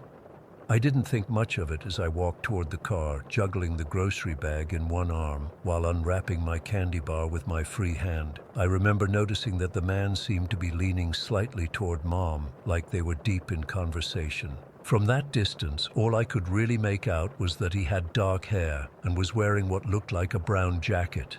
The weird part is that by the time I reached the car, and I'm talking less than a minute later, there was no one there except Mom. She was just sitting there staring straight ahead, both hands on the steering wheel. I opened the back door first to set the groceries down, then climbed into the passenger seat. The moment I sat down, this intense wave of cold air washed over me. It wasn't just cool, it was ice cold, like walking into a freezer. It passed through my body in seconds, leaving goosebumps all over my arms. "Jesus, Mom," I said, rubbing my arms. "Is the AC cranked or something?" She looked at me with a confused expression. "The AC isn't on, honey." I frowned, still feeling the lingering chill. "Are you sure? It's freezing in here." "The car's been off since we parked," she said. "I've actually been a little warm sitting here." That's when I got my first inkling that something wasn't right. I glanced over my shoulder at the empty parking space next to us, then back at Mom. "Was someone from the store just talking to you?" I asked. "Like one of your old co-workers or something?" Mom shook her head. "No, I've just been sitting here waiting for you." "Why?" I hesitated, suddenly unsure of what I'd seen. "I thought I saw someone sitting here with you when I was coming out of the store." "There hasn't been anyone," she said firmly. "Just me." I didn't push it. Mom looked tired, and honestly, I figured maybe I'd just seen a reflection in the window or something. We drove home in near silence, but I couldn't shake the cold feeling or the image of that man sitting next to my mother. The weird thing is, I didn't mention it again for a long time. Life got busy with school and work, and the incident just became this strange blip that occasionally popped into my head when I couldn't sleep, but it never felt right. I know what I saw, and it wasn't a reflection or a trick of the light. Fast forward to December, about 2 months after the memorial. Mom and I were decorating the Christmas tree, and she was going through some old photo albums looking for this specific ornament my grandma had given her that somehow got mixed in with the photos. That's when I saw it. A yearbook from my mom's high school days. I don't know what made me pick it up. Curiosity, I guess. I started flipping through it, laughing at the ridiculous hairstyles and outfits from the 80s. Mom was telling stories about some of her classmates when I suddenly froze. There on one of the pages was the face of the man I'd seen in our car. I'm not exaggerating when I say my blood ran cold. It was him. The same dark hair, the same serious expression, even the same slightly furrowed brow that had made him look kind of grumpy. The resemblance was so exact that for a moment I wondered if this person might be related to someone who worked at Harmon's. "Mom," I said, my voice barely above a whisper, "who is this?" She leaned over to look at where my finger was pointing, and her face changed. It wasn't dramatic, just a slight shift in her expression, a softening around her eyes. "That's Thomas," she said quietly. "Aunt Teresa's ex, the one whose memorial we went to in October." I felt like someone had dumped ice water down my back. "Thomas? But I've never seen him before." Mom gave me a strange look. "Of course you haven't. He died long before you were born." Was he always kind of grumpy looking?" I asked, staring at the picture. Mom actually laughed at that. "God, yes. That was his trademark. He had this permanent scowl that made people think he was angry all the time, but really he was just intense. Teresa always said his face was stuck that way from thinking too hard." Her smile faded as she studied my face. "Why are you asking about Thomas?" I took a deep breath and told her everything. About seeing the man in our car that day at Harmon's, about how he vanished in seconds, about the inexplicable cold that passed through me when I sat down. As I spoke, I watched my mom's face drain of color. When I finished, she was silent for so long I thought maybe she didn't believe me. Finally, she closed the yearbook and set it aside with shaking hands. "Miranda," she said slowly. "The day we went to the memorial was October 15th. That's the exact date Thomas died, 20 years ago." I felt goosebumps rise on my arms again, but I never met him. I've never even seen a picture of him before now. How could I have recognized someone I've never seen? Mom didn't answer. Instead, she got up and walked to her bedroom. When she returned, she was holding a small wooden box I'd never seen before. She opened it and pulled out a faded photograph. "This was taken about a month before the accident," she said, handing it to me. The photo showed a younger version of Aunt Teresa standing next to Thomas. He was wearing a brown leather jacket, the same brown jacket I'd seen on the man in our car. "Mom," I whispered, "that's exactly what he was wearing when I saw him." She nodded, tears forming in her eyes. Thomas and I dated briefly in high school before he and Teresa got together. We stayed friends afterward, but there was always, I don't know, something unresolved between us. He used to tell me that in another life, things might have been different. I stared at her, trying to process what she was saying. "Are you telling me that Thomas's ghost came to visit you on the anniversary of his death?" Mom wiped her eyes. "I don't know what to believe, honey, but I do know this. I was thinking about him that day in the car, remembering things, missing him. We never really talked about it again after that night. What was there to say? I still don't know if I believe in ghosts or spirits or whatever you want to call them, but I know what I saw. I saw a man who died 20 years ago sitting next to my mother in our car, wearing the same jacket he wore in that old photograph, with the same grumpy expression everyone remembered him for. And sometimes, late at night when I can't sleep, I wonder if he came back that day to see my mother one last time, to resolve whatever had been left unfinished between them, and I wonder if he knew somehow that I could see him." Story 16. I never believed in the supernatural. Growing up in suburban Charlotte, my biggest fear was missing a deadline or getting caught in traffic. That changed last winter after what happened in the Appalachian Mountains. It was mid-January when my friends and I decided we needed a break from our jobs and everyday stress. 6 of us pitched in to rent this small cabin near Seven Devils for a weekend of snow tubing and just hanging out. Sounded perfect, right? A cozy cabin in the mountains, snow, good friends, no work emails. I was so excited I barely slept the night before. The drive up was gorgeous but nerve-wracking. The cabin was perched really high on the mountainside, and the only way to reach it was this narrow, winding road with a drop-off on one side that made my stomach turn every time I looked down. Like if you went off that edge, they wouldn't find you until spring thaw. No guardrails or anything. When we finally reached the cabin, it looked charming from the outside, all wooden with a nice porch and huge windows. But as we were unloading our stuff, I noticed something odd about the property. The trail leading to the cabin had these wooden faces carved into trees along the path. I guess they were supposed to be cute, like forest spirits or something, but there was something seriously off about them. Their expressions seemed almost pained, and their empty eyes seemed to follow you. Jason made a joke about angry tree people watching us, and everyone laughed, but I couldn't shake how uncomfortable they made me feel. The first day was actually amazing. We went snow tubing at Hawk's Nest, which was only like 15 minutes away. We spent hours going down those slopes, acting like kids again. My cheeks hurt from laughing and smiling. By late afternoon, we were exhausted in the best way possible and headed back to the cabin. That evening, we cooked a huge dinner together. Pasta, garlic bread, salad. We opened some wine and just enjoyed being together.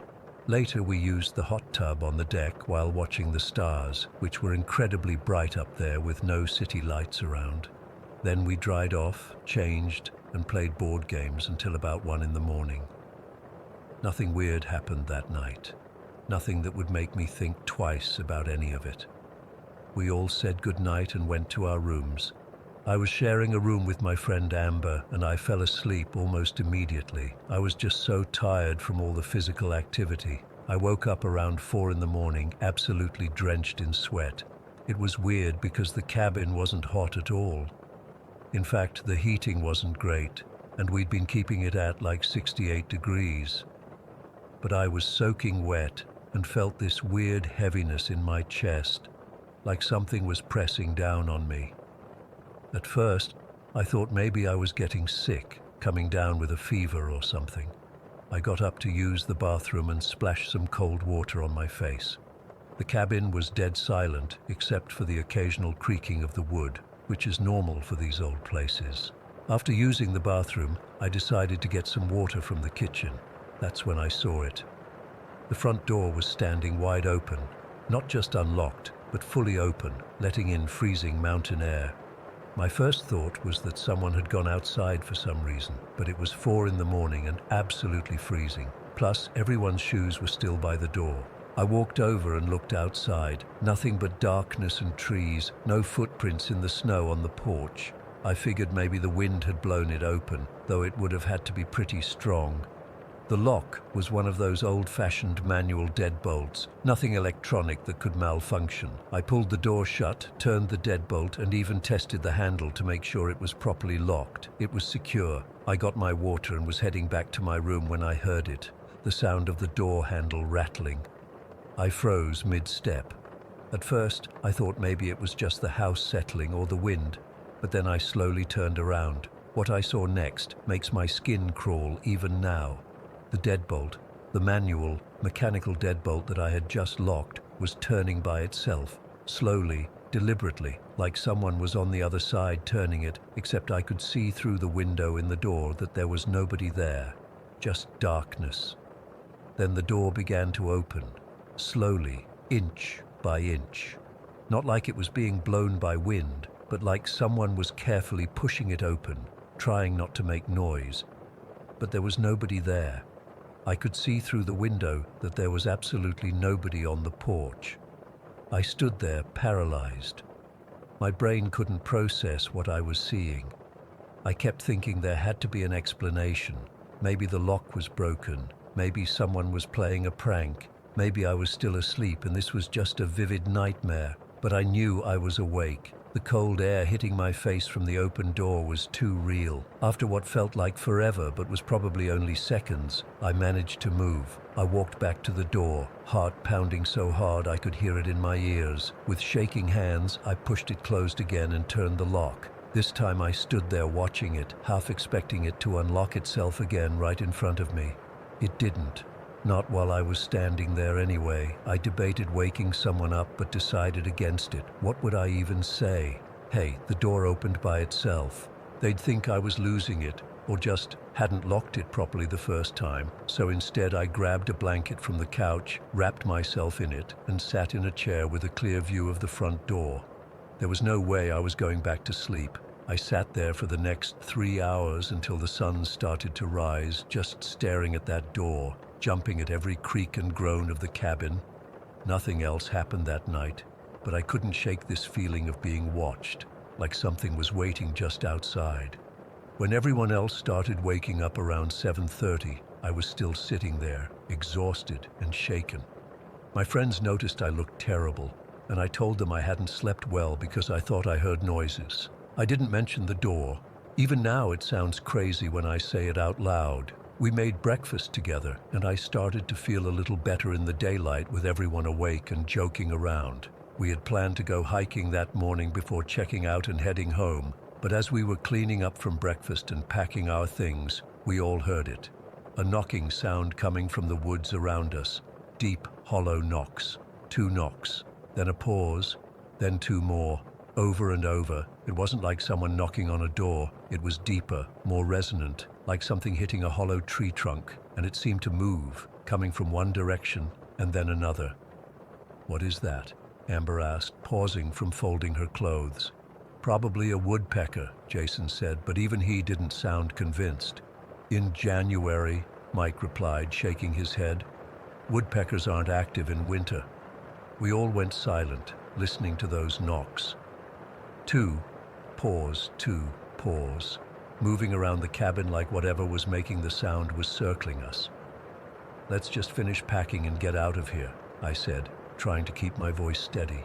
No one argued. We packed quickly, barely speaking, all of us just wanting to leave. As we were loading the cars, I looked back at those carved faces on the trees, and I swear one of them, one that I know had been smiling the day before, now had a frown, its wooden features twisted into an expression of anger. I blinked and looked again, telling myself I was just tired and imagining things, but I know what I saw. That face had changed. The drive down the mountain was tense. No one talked much. I think we were all just processing what had happened in our own ways. I kept replaying that door unlocking and opening by itself in my mind, trying to find some logical explanation and coming up empty. It's been 8 months since that weekend, and I still don't have an explanation for what happened. I've researched the area, trying to find stories of similar experiences, but found nothing concrete. Just vague mentions of Appalachian legends and folklore about spirits that dwell in those ancient forests. What haunts me most isn't just the door opening itself, it's the realization of how vulnerable we were up there, isolated high on that mountain with only one narrow road down.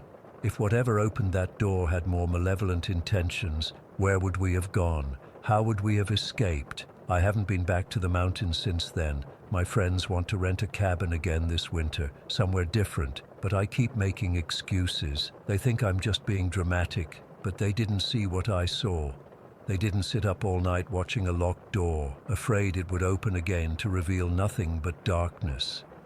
Sometimes I still wake up at exactly 4 in the morning, sweating and feeling that same heaviness on my chest. And in those dark, quiet moments between night and dawn, I swear I can hear it. 2 knocks, then silence, then 2 more, waiting for me to answer. Story 17. I've never been the type to believe in ghosts or anything supernatural. I was always the skeptical one in my friend group, the guy who'd roll his eyes whenever someone started talking about their haunted experiences. But something happened in my house in Ridgewood back in 2017 that I still can't explain, no matter how hard I try to rationalize it. It started with Max, my golden retriever. He's always been a pretty chill dog, loves to sleep at the foot of my bed, follows me around the house during the day, typical dog stuff. But around the beginning of February that year, he started acting weird. Every night, like clockwork, between 11 and midnight, he'd get up from wherever he was sleeping and just stare. Not at me, not at the wall, but specifically into the lounge room from the hallway. The first few nights I didn't think much of it. Dogs do weird things sometimes, right? Maybe he heard a mouse or something, but by the 5th night it was starting to freak me out. Max would stand completely still, his eyes fixed on the exact same spot in the lounge room, his body tense. I'd call his name, snap my fingers near his ears, even try to tempt him with treats, but nothing would break his concentration. It was like I didn't even exist when he was in this state. My house isn't exactly the neatest place. I'm a bit of a collector. My mom calls it hoarding, but whatever. The lounge room especially was pretty cluttered with boxes of stuff I'd been meaning to sort through for months. Old books, some collectibles, random junk that I couldn't bring myself to throw away. The point is, there were plenty of places where a small animal could hide, which was my first explanation for Max's behavior. After about a week of this, curiosity got the better of me. One night, when Max took up his usual position in the hallway, I decided to see what he was seeing. I got down on my knees next to him and tried to follow his line of sight. The lounge room was dark. I never left lights on in rooms I wasn't using to save on electricity. From where we were, I could make out the silhouettes of the couch, the TV, and the stacks of boxes against the far wall. "What is it, boy?" I whispered, more to myself than to Max, who didn't even twitch an ear in response. That's when I saw it. At first I thought my eyes were playing tricks on me. In the darkness between 2 stacks of boxes there was a shape, not just shadow dark, but a different kind of dark, a sort of gray figure that seemed denser than the blackness around it. I blinked hard, thinking it was just my eyes adjusting to the dark, but when I looked again, the figure was still there, and it seemed to be looking at me. I felt a cold rush down my spine. The figure wasn't clearly defined, more like a smudge of gray in the shape of a person, but I got the distinct impression it had turned to face me. I couldn't make out any features, but I felt seen, observed. I blinked again, and it was gone. Just darkness between the boxes. My heart was pounding so hard I could feel it in my throat. I reached out and grabbed Max's collar, pulling him back into my bedroom and shutting the door. He whined and scratched at the door for a while, but eventually settled down and went to sleep. I, on the other hand, spent most of the night staring at my ceiling, trying to convince myself that I had imagined the whole thing. The next day, I did what any rational person would do. I completely avoided thinking about it. I went to work, came home, ordered takeout, and watched TV until I couldn't keep my eyes open anymore. But as 11:30 rolled around, Max got up from his spot next to the couch and took up position in the hallway again, staring into the lounge room. I wanted to ignore it. I really did, but I couldn't help myself. I turned off the TV and slowly walked over to join Max. This time, I didn't get down to his level. I stood behind him, peering into the darkness of the lounge room from a safe distance. At first, I didn't see anything, just the familiar shapes of my furniture and boxes. But then, from the corner of my eye, I caught movement. The gray figure was there again, but this time it seemed to be moving. Not walking exactly, but sort of floating, shifting position from between the boxes to behind my armchair. It was like it was trying to hide from me. I stood frozen, not sure if I should run, scream, or just keep watching. Max let out a low growl, the first sound he'd made during these nightly episodes. The figure seemed to react to the sound, retreating further behind the chair until I could barely see it. "Hello?" I called out, immediately feeling stupid. What was I expecting? A friendly ghost to wave back? Unsurprisingly, there was no response, just that gray shape, partially hidden now, but still visible if I looked at it from the right angle. I didn't sleep well that night either. This pattern continued for about 2 weeks. Every night, Max would take up his position, and I would reluctantly join him. Sometimes I'd see the figure, sometimes I wouldn't, but I always felt like something was watching me from the lounge room. I started leaving lights on in that room overnight, but it didn't seem to make a difference. If anything, the extra light created more shadows, more places for my mind to play tricks on me. I was exhausted. The lack of sleep was affecting my work, and I was starting to jump at every little noise in my house. I needed to talk to someone about it, but I was afraid of sounding crazy. Eventually, I called my dad. He's always been a bit more open-minded about supernatural stuff than me. "Dad," I said, trying to sound casual, "do you believe in ghosts?" There was a pause on the other end of the line. "Why do you ask, James?" I told him everything. About Max's behavior, about the gray figure I'd been seeing, about the feeling of being watched. I expected him to laugh or tell me I was imagining things, but he didn't. "Energy doesn't just disappear, son," he said thoughtfully. "When people die, their energy, their soul, if you want to call it that, it has to go somewhere. Most move on, I guess, but some might stick around for a while." "So you think my house is haunted?" I asked, saying the word haunted out loud for the first time. "I think something or someone is trying to get your attention," he replied. "Have you tried talking to it?" "Talking to it? Dad, it's not a neighbor stopping by for coffee. It's a ghost or something." "Exactly. And if it wanted to harm you, don't you think it would have by now? It's been weeks, right?" He had a point. Whatever this thing was, it hadn't done anything threatening. It just existed in my lounge room at night. "So what should I say to it?" I asked, feeling ridiculous. "Tell it to leave," Dad said simply. "Be firm, but not aggressive. Just state clearly that this is your home and it needs to move on."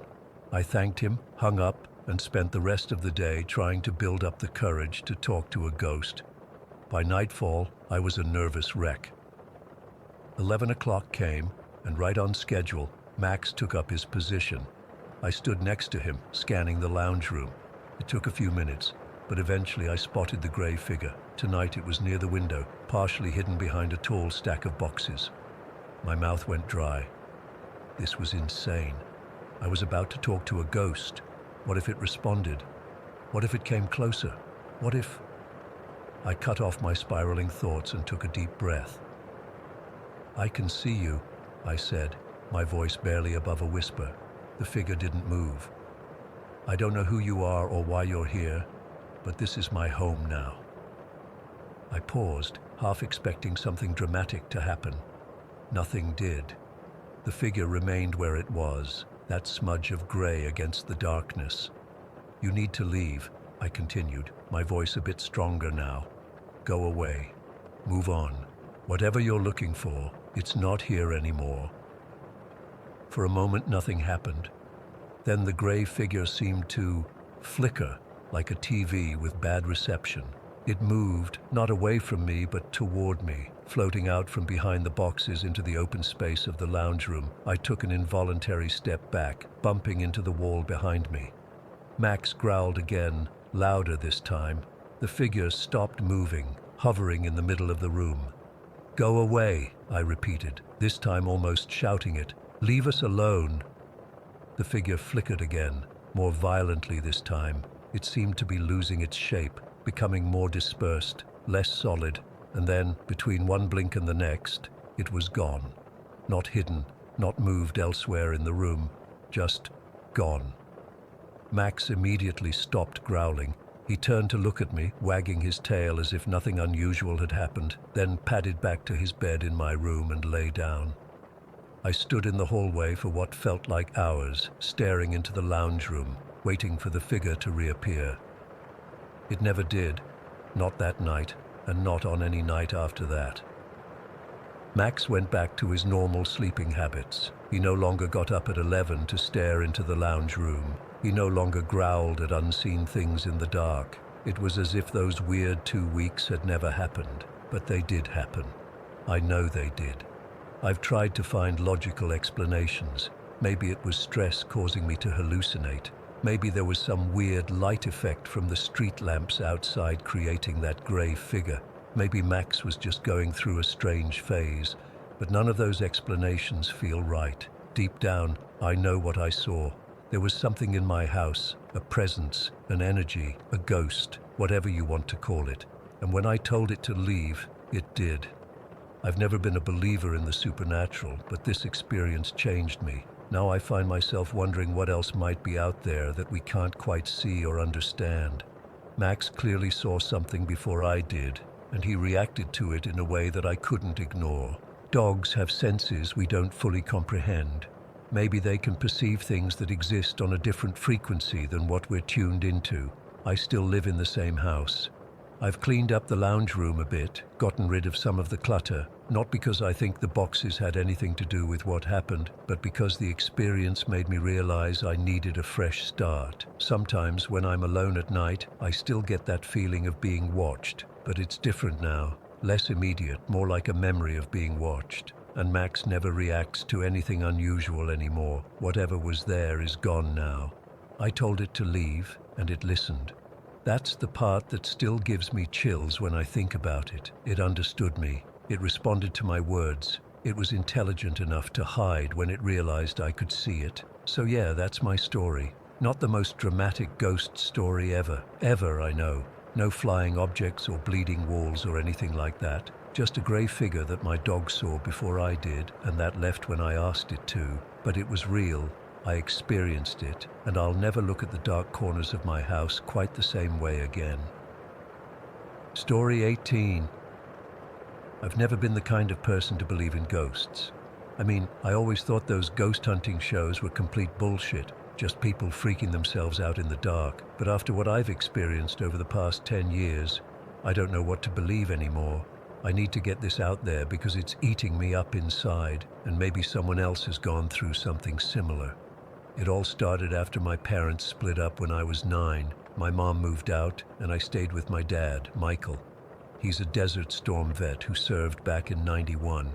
Not the type of guy who gets scared easily or makes stuff up. He brought back some souvenirs from Kuwait. Nothing fancy, just some trinkets, a few coins, some desert camo, and this old gas mask he said came from an Iraqi POW. There was other stuff too, Arabic writing and some small items I couldn't identify. He kept all this stuff in a box in his closet. Looking back, I think that's when things first started happening, though we didn't connect the dots until much later. Even as a kid, I always felt weird in my dad's room. It's hard to explain, but whenever I was in there and my back was to the door, the hair on my neck would stand up. I'd get this overwhelming feeling that I needed to turn around right now or something bad would happen. I never saw anything, but the feeling was so intense I'd make excuses to leave. After our first move when I was around 12, things got more noticeable. We'd come home and find kitchen cupboards open that we knew we'd closed. Dad thought I was leaving them open. I thought it was him. We'd argue about it until we both started paying extra attention to make sure they were closed when we left. Still kept happening. The worst was the sounds from Dad's closet. I'd be home alone doing homework or playing video games, and I'd hear this shuffling noise coming from his room, like someone was moving stuff around in there. The first couple times, I thought we had mice or something. I'd check, but there was never anything there. No animals, no open windows, nothing that could explain it. Then one day, when I was 13, I was alone in the house watching TV in the living room. From where I was sitting, I could see down the hallway to my dad's bedroom. His door was closed because he always kept it closed when he wasn't home. I was just zoned out watching some show when I saw his door open by itself. Not like it swung open fast, it opened slowly, like someone was carefully pulling it from the inside. I froze. I knew no one else was home. I called out, "Dad," thinking maybe he'd come back without me hearing him. Nothing. The door just stayed open about halfway. I sat there for what felt like forever, too scared to get up. Eventually, I grabbed my phone and went to a friend's house. When Dad got home, I told him what happened. He checked the house, said the door probably wasn't latched properly and just drifted open. But I know what I saw. That door didn't drift. It opened deliberately. Things calmed down a bit when we moved to a condo across town. For almost a year, nothing weird happened. I started to think maybe I had imagined everything or exaggerated it in my head. Then we started packing to move again. I was helping clear out the storage closet when I found this beat-up cardboard box with comics written on it in marker. Thinking I'd found my dad's old comic collection, I opened it up. Instead of comics, it was all his Desert Storm stuff. The gas mask, some faded photos, those trinkets, and other items with Arabic writing. The moment I opened that box, I felt wrong. Like the air got heavy and cold, and something was watching me. I closed it quickly and put it back. That's when I realized we hadn't experienced anything weird since moving to the condo because that box had been buried in storage the whole time. Our new place was a 2-story house in a quiet neighborhood. My dad put the box in the guest bedroom upstairs. Within a week, weird shit started happening again, but way worse than before. It was about 6 months ago when things really escalated. My girlfriend Amber was staying over, and we were watching a movie in my room downstairs. It was around midnight when we both heard this singing. Not normal singing. It was this deep, guttural throat singing coming from somewhere in the house. Along with it was this dragging sound, like furniture being moved across the floor upstairs. I figured my dad might have come home early from his night shift and was moving stuff around, but his car wasn't in the driveway. We both went completely silent, just listening to these sounds continue for maybe 2 minutes before stopping abruptly. "What the fuck was that?" Amber whispered. I didn't have an answer. We tried to go back to watching the movie, but maybe 20 minutes later we heard footsteps on the stairs, slow, deliberate steps coming down. I got up to check, thinking maybe Dad had gotten a ride home or something, but no one was there.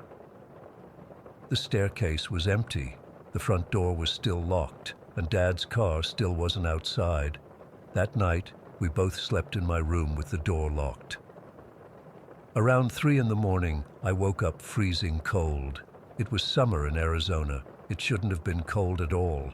The temperature in my room had dropped so much I could see my breath. The rest of the house was normal temperature. Just my room was like a freezer. No explanation for it.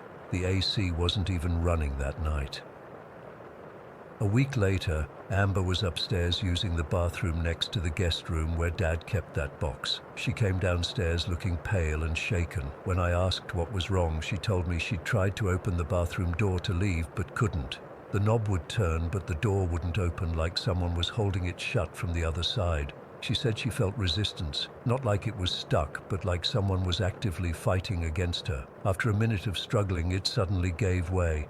"There's no lock on that door," she said. "Someone was holding it closed, but we were the only ones home." The shadows started appearing about a month ago, always near the guest bedroom, always in my peripheral vision, just dark shapes that would disappear when I turned to look directly at them. At first, I thought it was my imagination until Amber saw them too. The worst night was 2 weeks ago. Dad was working overnight again and Amber had gone home earlier. I was alone in the house playing video games in the living room. Around 1 in the morning, I got up to grab a drink from the kitchen. As I passed the staircase, something made me look up. There, peeking around the door frame of the guest bedroom at the top of the stairs, was a small, dark figure. It was only showing half its face, like someone hiding and spying on me. But it wasn't a person. It was just this black shadow, maybe 3 or 4 feet tall, angled at about 45 degrees from the doorway. I stood there completely frozen, staring at it. It slowly retreated behind the door frame, disappearing from view. My heart was pounding so hard I could hear it in my ears. I couldn't move, couldn't breathe. I kept staring at that empty doorway, wondering if I'd imagined it. Then, after what felt like forever but was probably only a minute or two, something emerged from the doorway again. But this time, it wasn't small. This shadow was over 6 feet tall, with broad shoulders. Half its body extended from the doorway, just this black, featureless silhouette. No face, no details, just darkness. And it was looking right at me. I could feel it looking at me. Even though it had no eyes I could see. I ran. I just fucking ran out the front door and sat in my car until morning. I didn't even grab my phone or keys, just bolted. When I finally worked up the courage to go back inside after sunrise, everything seemed normal. Nothing out of place, no sign of anything unusual. I didn't tell my dad what happened. How could I? "Hey Dad, I think your war souvenirs are haunted by some kind of shadow demon." But I did tell Amber, and she believed me because she'd seen weird shit too. The very next night she texted me saying she'd driven by our house on her way home from work around midnight and seen the lights on in the guest bedroom. Dad and I were both out that night. No one was home. I've started feeling unwelcome in my own house, like I'm being watched constantly. The feeling is strongest near that guest room, but it's spreading. Last night, I woke up at 3:15 in the morning to the sound of breathing right next to my ear. Deep, raspy breathing that wasn't mine. I turned on the light so fast I knocked over my lamp, but nothing was there. Something followed my dad home from Kuwait. Something attached to those items in that box. It's been with us for 10 years, getting stronger, more bold. I've tried researching Arabic spirits or jinn online, but I don't even know where to start. I'm typing this from a coffee shop because I don't want to go home. I'm afraid of what might be waiting for me there. Dad doesn't want to talk about it, even though I know he's experienced things too. I've seen how he avoids the guest room, how he always looks over his shoulder when he's home. Last night was the final straw. I finally worked up the courage to open that box again, thinking maybe I could find some clue about what we're dealing with. As soon as I touched the gas mask, all the lights in the house went out. Complete darkness. And in that darkness, I heard that throat singing again, but this time it was right behind me. I felt breath on my neck, hot, dry breath that smelled like dust and decay. I ran downstairs and out of the house. I haven't been back since. I'm staying with Amber tonight, but I know I can't avoid going home forever. Whatever this thing is, I don't think it's going to let us go easily. It's been with us through 3 moves already. I'm afraid of what happens next. I'm afraid it's only getting stronger. Story 19. I still remember that day in '98 like it was yesterday. I lived in Flint back then. Not the best place in Michigan, but it was home. Our little Baptist church was my sanctuary from everything going wrong in the city. We weren't a big congregation, maybe 60 people on a good Sunday, but we were tight-knit. That's where I met Valerie. She just showed up one Sunday morning in early spring. I noticed her right away because she looked different. Not in a bad way, just like someone who didn't quite fit in our church crowd. She was rail thin, couldn't have weighed more than 95 pounds, with this long grey streaked hair that hung down past her shoulders. Had to be in her mid-40s, but there was something in her eyes that made her seem much older. I'm naturally friendly. My husband says I could make friends with a fence post, so I went over and introduced myself after service. "I'm Charlotte," I said, offering my hand. She seemed surprised anyone would approach her, but she smiled and told me her name was Valerie. We hit it off immediately. There was something vulnerable about her that made me want to take her under my wing. Over the next few weeks, she kept coming back, and we'd chat after service. Eventually, she invited me over for coffee at her house, which is when things got, well, when I learned who Valerie really was. Her house looked normal enough from the outside, just a modest ranch-style home on the north side of town, but inside was like walking into another world. The living room had these heavy, dark curtains that blocked out most of the sunlight. What light did get through illuminated walls covered with strange symbols and shelves packed with odd-looking objects. "My family's been practicing for generations," she told me casually, like she was talking about quilting or gardening. She showed me these ancient-looking leather books passed down from her grandmother. "I come from a long line of witches." I nearly choked on my coffee. I'd heard about witches and Wicca and all that, but I'd never actually met someone who practiced. And Valerie wasn't just dabbling, she was serious about it. She had this Ouija board that looked worn from constant use. "I consult it for everything," she said. "What to wear, what to eat, what to buy at the store." She laughed like it was the most normal thing in the world. There were candles everywhere, crystals, jars of herbs, and things I couldn't identify. Looking back, I should have been more shocked or scared, but Valerie was so matter-of-fact about it all. Plus, I could tell she was lonely. Her husband worked long hours, and her teenage son kept to himself. I think I was the first real friend she'd made in a long time. Over the next few months, Valerie kept coming to church. She started asking more questions about the Bible and what we believed. I could tell something was shifting in her. Then one day after service, she pulled me aside with tears in her eyes. "I want what you all have," she whispered. "This peace. I've been chasing power my whole life through my practice, but I'm still empty inside." Pastor Mike met with her that week, and she made the decision to convert. She was so excited, telling me she was going to get rid of all her occult items and spell books. I was thrilled for her, though I'll admit I wondered if it would be that easy to walk away from something that had been such a huge part of her life. Turns out it wasn't. The trouble started about 2 weeks after her conversion. Valerie missed church, which wasn't like her. I called to check in, and her husband Rick answered, sounding worried. "She's sick," he said. "Really sick. Started throwing up about an hour before we were supposed to leave for church." I figured it was just a stomach bug, but the same thing happened the next Sunday, and the next, always the same pattern. She'd be fine all week, then get violently ill exactly 1 hour before service time. When I finally got to talk to her on the phone, she sounded different. Her voice was strained, almost frightened. "It's not just the sickness, Charlotte," she said. "There are things in the house." "Things?" I asked. "What do you mean?" "Dark figures. I see them out of the corner of my eye. Sometimes they stand at the foot of our bed at night. Rick thinks I'm going crazy, but I'm not." Her voice dropped to a whisper. "And things are happening. The TV turns on by itself. Objects move. We hear scratching in the walls." Now, I've always considered myself a rational person. I wanted to tell her it was just her imagination working overtime because she was sick, but the fear in her voice was too real. "Have you gotten rid of everything?" I asked. "All the spell books and tools?" There was a pause. "Most of it," she admitted. "I couldn't bring myself to get rid of some of my grandmother's books. They're family heirlooms."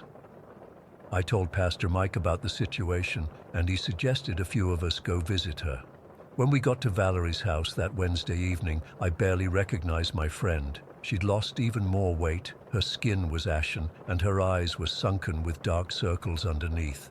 The house felt cold and oppressive, despite it being May and quite warm outside. Pastor Mike spoke with her at length. praying with her. Eventually, he convinced her to try coming to church again, even if she got sick. "Bring a bucket if you need to," he said, "but don't let this keep you away." That Sunday, Valerie showed up. She sat in the very back row with a large plastic bucket between her feet. Sure enough, as soon as the worship music started, she began violently vomiting. But she stayed through the entire service, pale and shaking, emptying her stomach over and over, though it seemed impossible she had anything left to throw up. This went on for 3 Sundays in a row. Each week she'd sit in the back, her husband beside her, throwing up into that bucket. The congregation was amazing. Nobody complained about the noise or the smell. Instead, people would gently pat her shoulder as they walked by, or whisper encouragement. After the 3rd Sunday, Pastor Mike called a meeting with Valerie, Rick, and a few of the church deacons. I was invited too, since I was close to Valerie. We gathered in Pastor Mike's office, and that's when he said what some of us had been thinking but were afraid to say out loud. "Valerie, I believe you're experiencing something spiritual, something demonic." Rick shifted uncomfortably in his chair, but Valerie just nodded slowly, like she'd been expecting this. "I think we need to consider performing a deliverance," Pastor Mike continued, using the Baptist term for what most people would call an exorcism. "But first, we need to remove every occult item from your home." That evening, 6 of us went to Valerie's house. She led us to a closet in their spare bedroom where she'd hidden her remaining occult items. There were spell books, the Ouija board, crystals, tarot cards, and other things I couldn't identify. Some of the books looked ancient, bound in leather with strange symbols embossed on them. As we gathered these items, the atmosphere in the house became increasingly hostile. The temperature dropped noticeably, lights flickered. We could hear a low, constant sound like distant growling coming from nowhere in particular. Pastor Mike instructed us to put everything in boxes and take them out to his car. "We'll burn these tomorrow," he said firmly. Valerie looked pained as her family heirlooms were packed away, but she didn't protest. That night, I could barely sleep. I kept thinking about what would happen the next day. I'd never witnessed anything like what we were planning, and honestly, I was terrified. We met at the church at 9 in the morning. Pastor Mike had asked everyone else to stay away. Just him, 2 deacons, Rick, Valerie, and me. The plan was to pray over Valerie in the sanctuary, then go burn the occult items afterward. Valerie looked awful when she arrived. Her skin had a grayish tinge, and she could barely walk without Rick supporting her. As soon as she entered the sanctuary, she began gagging, though nothing came up this time. We formed a circle around her in front of the altar. Pastor Mike anointed her forehead with oil and began to pray. At first, nothing unusual happened. Just Valerie trembling and occasionally retching. Then, about 20 minutes in, everything changed. It started with her voice. As Pastor Mike commanded any unclean spirits to leave her body, Valerie let out a sound I'll never forget. A deep, guttural growl that couldn't possibly have come from her tiny frame.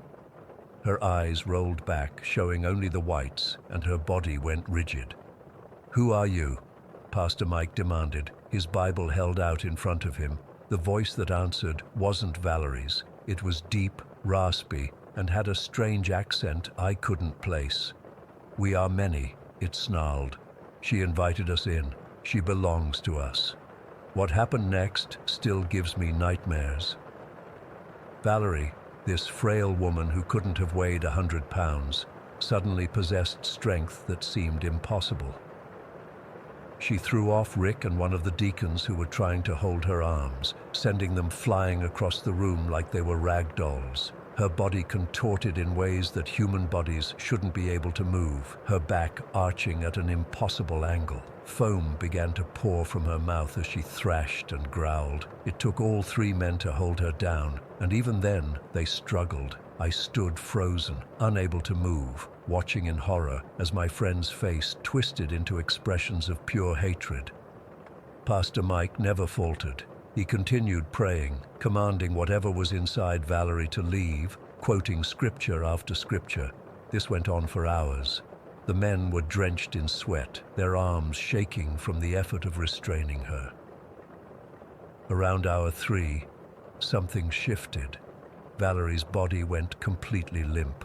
Then she began to convulse, vomiting a black, oily substance that smelled like rotting eggs. It seemed endless, far more than her small body could possibly contain. Finally, she went still. For a terrifying moment, I thought she was dead. Then she took a deep, shuddering breath and opened her eyes, her normal eyes. "Is it over?" she whispered, her voice hoarse but unmistakably her own. Pastor Mike looked exhausted but relieved. "I think so," he said, helping her sit up. We were all drained, physically and emotionally. Valerie couldn't remember anything that had happened during those hours. We told her some of it, though I think we all held back the worst details. Afterward, we went to an empty lot behind the church and burned all the occult items. As the flames consumed the books and objects, I felt a weight lifting off all of us. I thought that was the end of it. We were all so sure it was over. 3 days later, Rick called Pastor Mike in a panic. Their 12-year-old son was screaming about seeing shadows in his room, dark figures that whispered to him at night. Pastor Mike and I rushed over. The house felt wrong again. That same cold, oppressive feeling from before. We went through every room, praying and looking for anything we might have missed. In the son's bedroom, Pastor Mike stopped suddenly in front of the bookshelf. He reached up and pulled down a thin book with a unicorn on the cover. It looked perfectly innocent, just a fantasy novel for kids. But as soon as he touched it, I felt it, a wave of malevolence so strong it made me gag. "This is it," Pastor Mike said quietly. "This is what's left." Apparently the book had been a gift from Valerie's grandmother. It looked innocent, but Pastor Mike said it had been used as a grimoire, a spell book disguised as a children's story. We took it outside immediately and burned it in their backyard grill. As the pages blackened and curled, I swear I heard a faint, distant scream on the wind. That was truly the end of it. Valerie recovered completely. The sickness before church stopped. The shadows disappeared. She continued attending our church for years afterward, becoming one of our most dedicated members.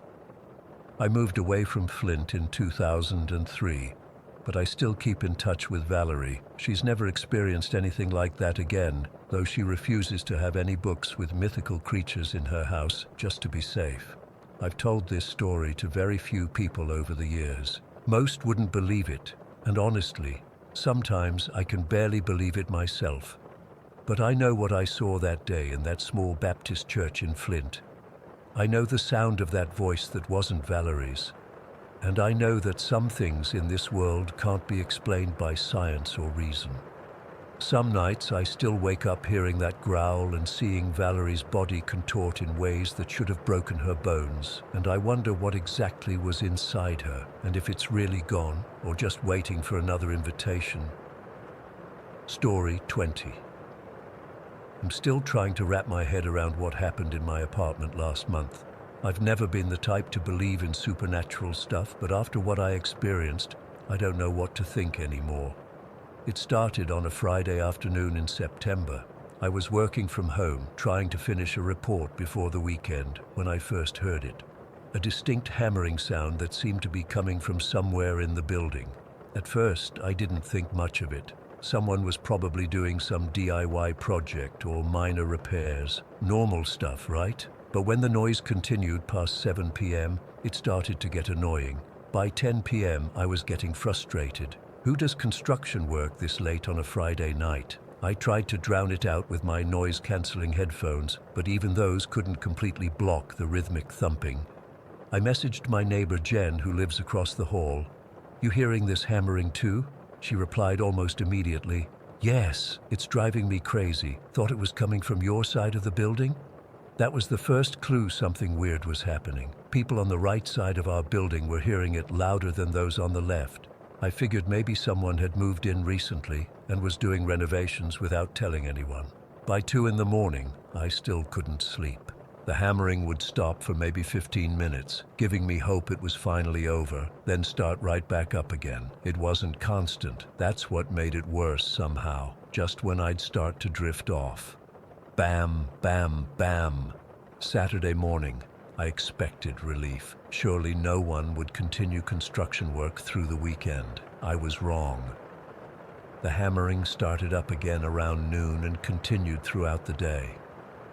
By Saturday night, several of us in the building were texting each other, trying to figure out where exactly it was coming from.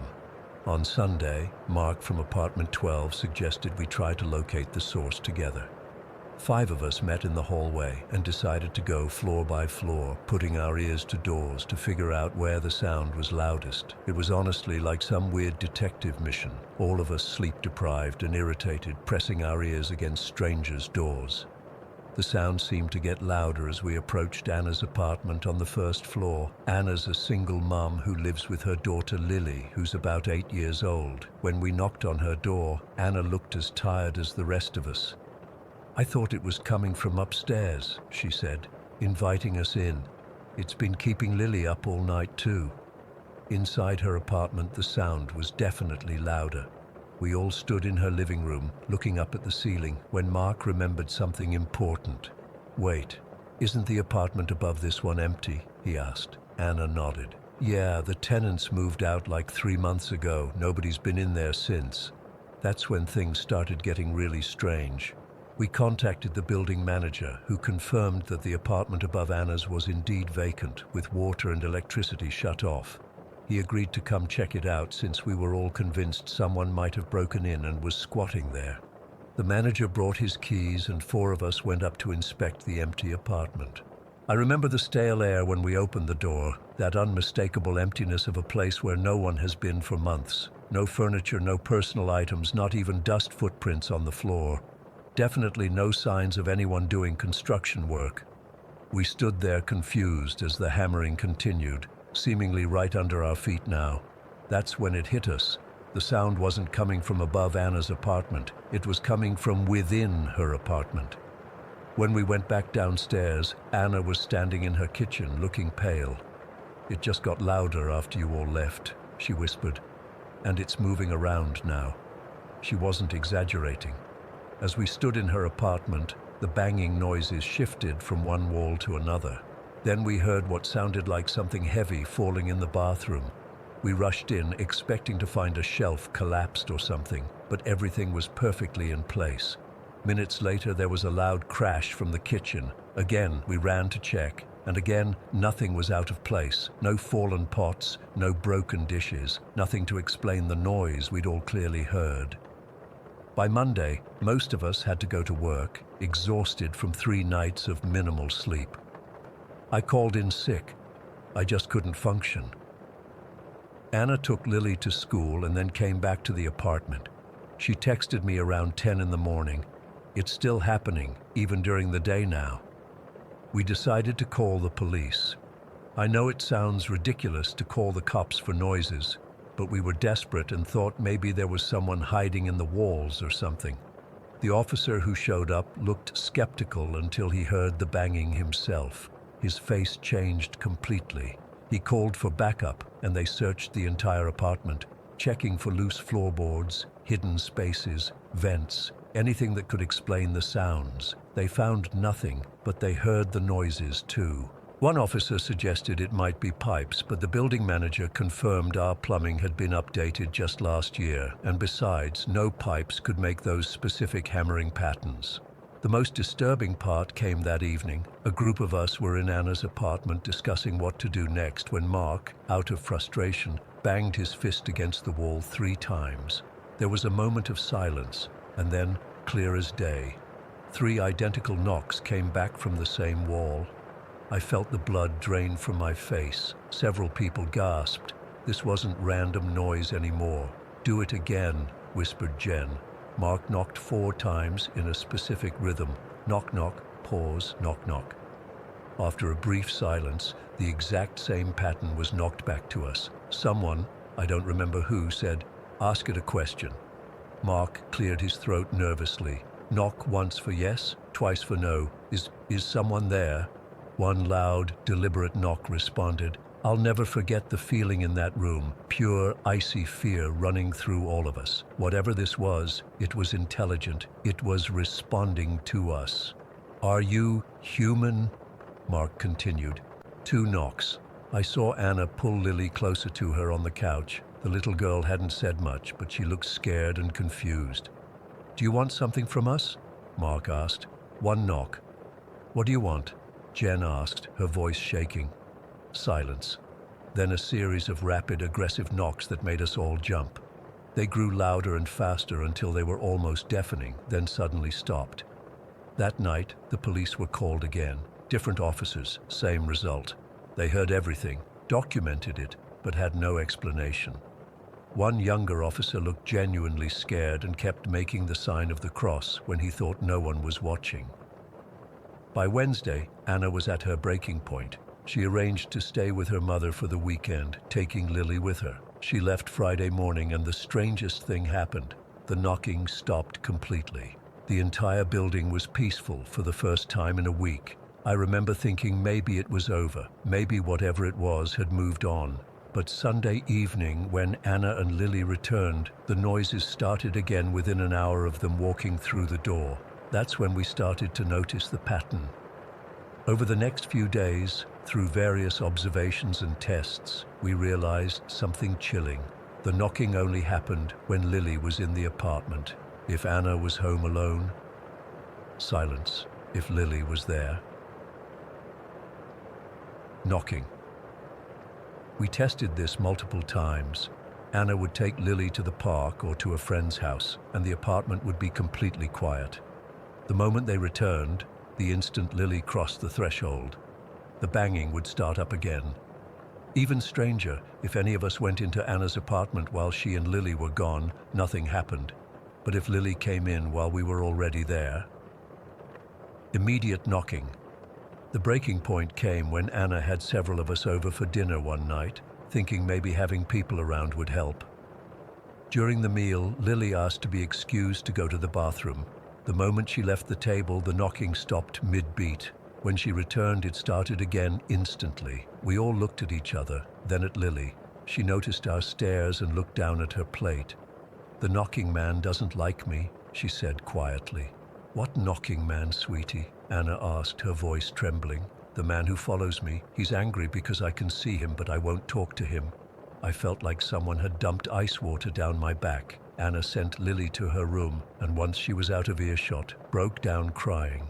She told us Lily had mentioned a shadow man several times in the past few months, but she'd assumed it was just an imaginary friend or normal childhood fears. Anna and Lily moved out the next day. They stayed with Anna's mother while looking for a new place. I visited them there once. No knocking, no strange noises. But here's the thing that still gives me nightmares. The day after they moved out, I was helping Anna pack up some final items from the apartment. Lily wasn't with us. As we were taping up the last box, we heard it. A single, solitary knock from the bathroom wall. We both froze, staring at each other. "Is someone there?" Anna called out, her voice barely a whisper. "1 knock. Are you looking for Lily?" 1 knock. She's not coming back here, ever.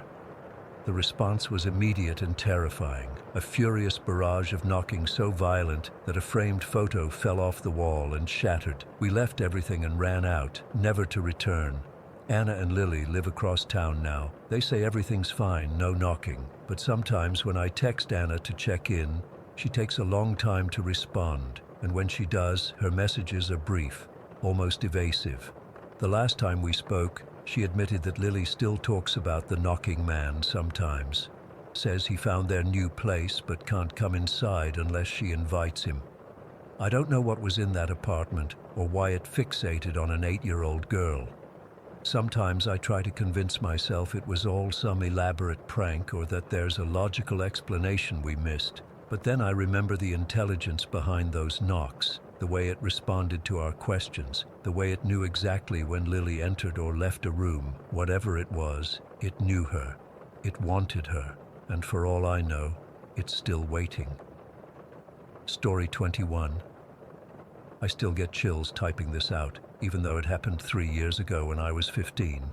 I've tried telling my friends, but they all think I'm exaggerating or making it up for attention. My parents believe something happened that night, but even they don't fully understand what I went through. Maybe writing it down will help me process it. I don't know. It was mid-October, a Friday night. My parents were celebrating their 20th anniversary with an overnight trip to this fancy hotel about 2 hours away. They'd been planning it for months, and honestly, I was excited to have the house to myself. Our house is in one of those typical suburban neighborhoods where all the houses look similar. 2 stories, decent yard, the works. We've got woods behind our property that separate us from the next development over. I remember my mom being hesitant about leaving me alone. "Jamie, are you sure you'll be okay? We can always reschedule," she kept saying while packing. But I insisted I'd be fine.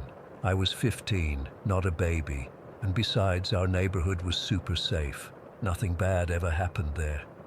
After they left around 4 in the afternoon, I ordered pizza, grabbed some snacks, and set myself up in the living room for a horror movie marathon.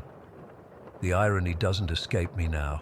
I had this whole lineup planned, starting with some classics and working my way to newer stuff. I figured I'd scare myself silly and then struggle to sleep, but that was part of the fun, you know? Everything was normal until about 9:30. I was halfway through the second movie when I heard something from the back of the house. It sounded like scratching against the siding, faint but definitely there. I paused the movie and listened. Nothing for a few seconds. Then there it was again. Scratch, scratch, scratch.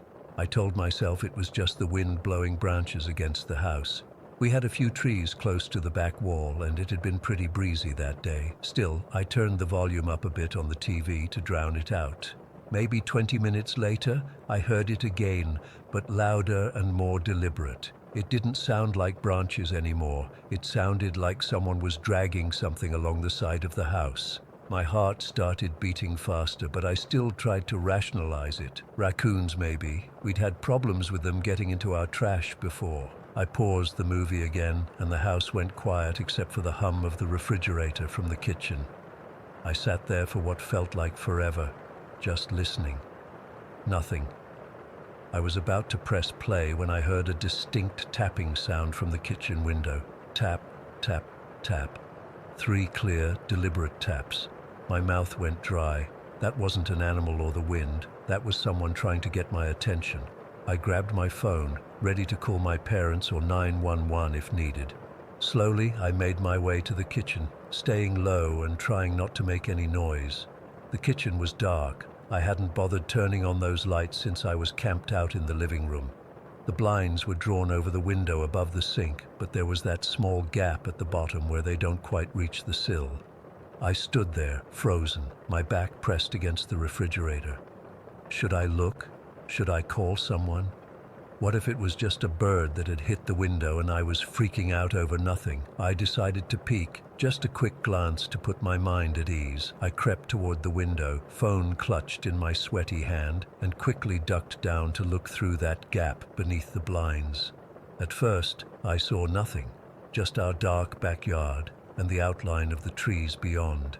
Then my eyes adjusted more, and I noticed a shape standing at the edge of our property, right where our yard meets the woods.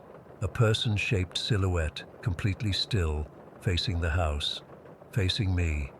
I dropped to the floor, my heart pounding so hard I could feel it in my throat. Someone was out there. Someone was watching our house. I crawled back to the living room, turned off the TV, and tried to think clearly. Maybe it was just a neighbor, but why would they be standing at the edge of our property in the dark? Should I call the police? What would I even say? There's someone standing in my backyard. They'd probably think I was overreacting. I decided to call my neighbor, Mr. Thompson. He was in his 60s, lived alone, and had always told me to come to him if I ever needed help while my parents were away. But as I was about to call, I heard movement on the back deck. Footsteps. Slow, deliberate footsteps. They weren't even trying to be quiet anymore. Whoever was out there wanted me to know they were there. I texted my parents, "I think someone's outside the house." Then I called Mr. Thompson. No answer. I tried again. Still nothing. The footsteps stopped. Then came a sound that still haunts me. The gentle testing of the back door handle. Someone was trying to get in. I knew I'd locked it. I always did. But hearing that handle jiggle made me realize how thin the barrier between me and whoever was out there really was. Just a door, just a lock. I called 911. As soon as the dispatcher answered, the power went out. The entire house plunged into darkness. 911, what's your emergency? The woman said. Someone's trying to break into my house, I whispered, trying to keep my voice from shaking. I'm alone, and they cut the power. She asked for my address and told me officers were on their way, but it would take at least 15 minutes. 15 minutes felt like forever. Stay on the line with me, she said. Find somewhere safe to hide. I was moving toward the hall closet when I heard glass breaking from my parents' bedroom upstairs, a window. They were inside the house now. They're inside, I whispered to the dispatcher. They broke a window.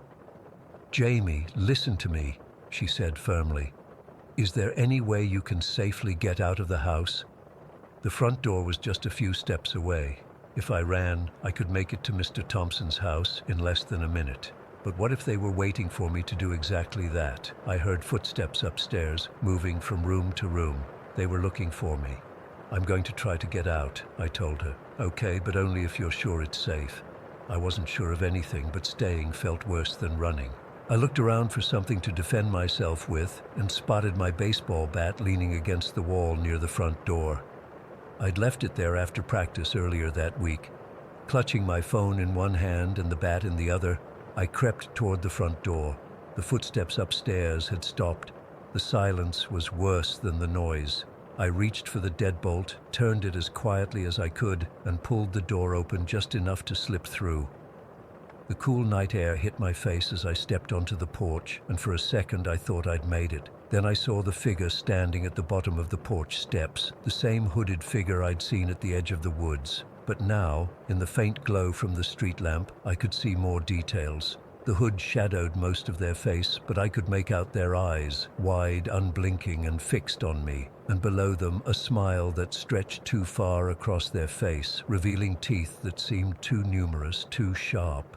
Someone's here, I breathed into the phone.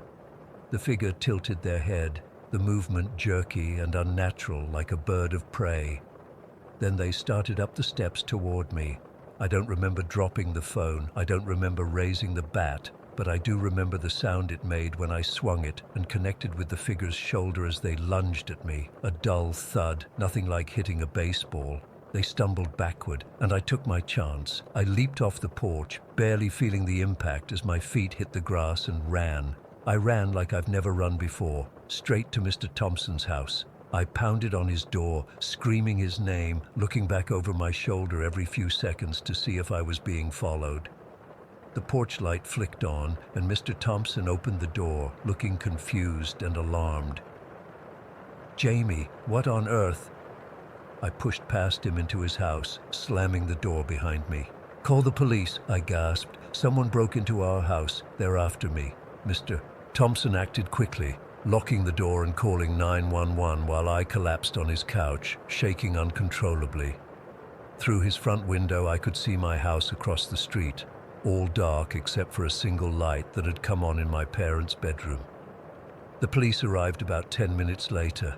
2 patrol cars pulled up in front of my house, lights flashing but sirens off. 4 officers went into search, while 1 stayed with me and Mr. Thompson taking my statement. They found the broken window in my parents' bedroom. They found the back door unlocked. I swear I had locked it. They found my phone lying on the front porch, but they didn't find anyone inside or any sign of the person I'd hit with the bat. "There's no evidence anyone was in the woods either," one officer told me. "No footprints, nothing disturbed." They blamed the power outage on a transformer that had blown a few blocks away, affecting several houses in the area. They suggested the person I saw might have been a teenager playing a prank, spooked by the bat and now long gone. But I know what I saw. That face wasn't human.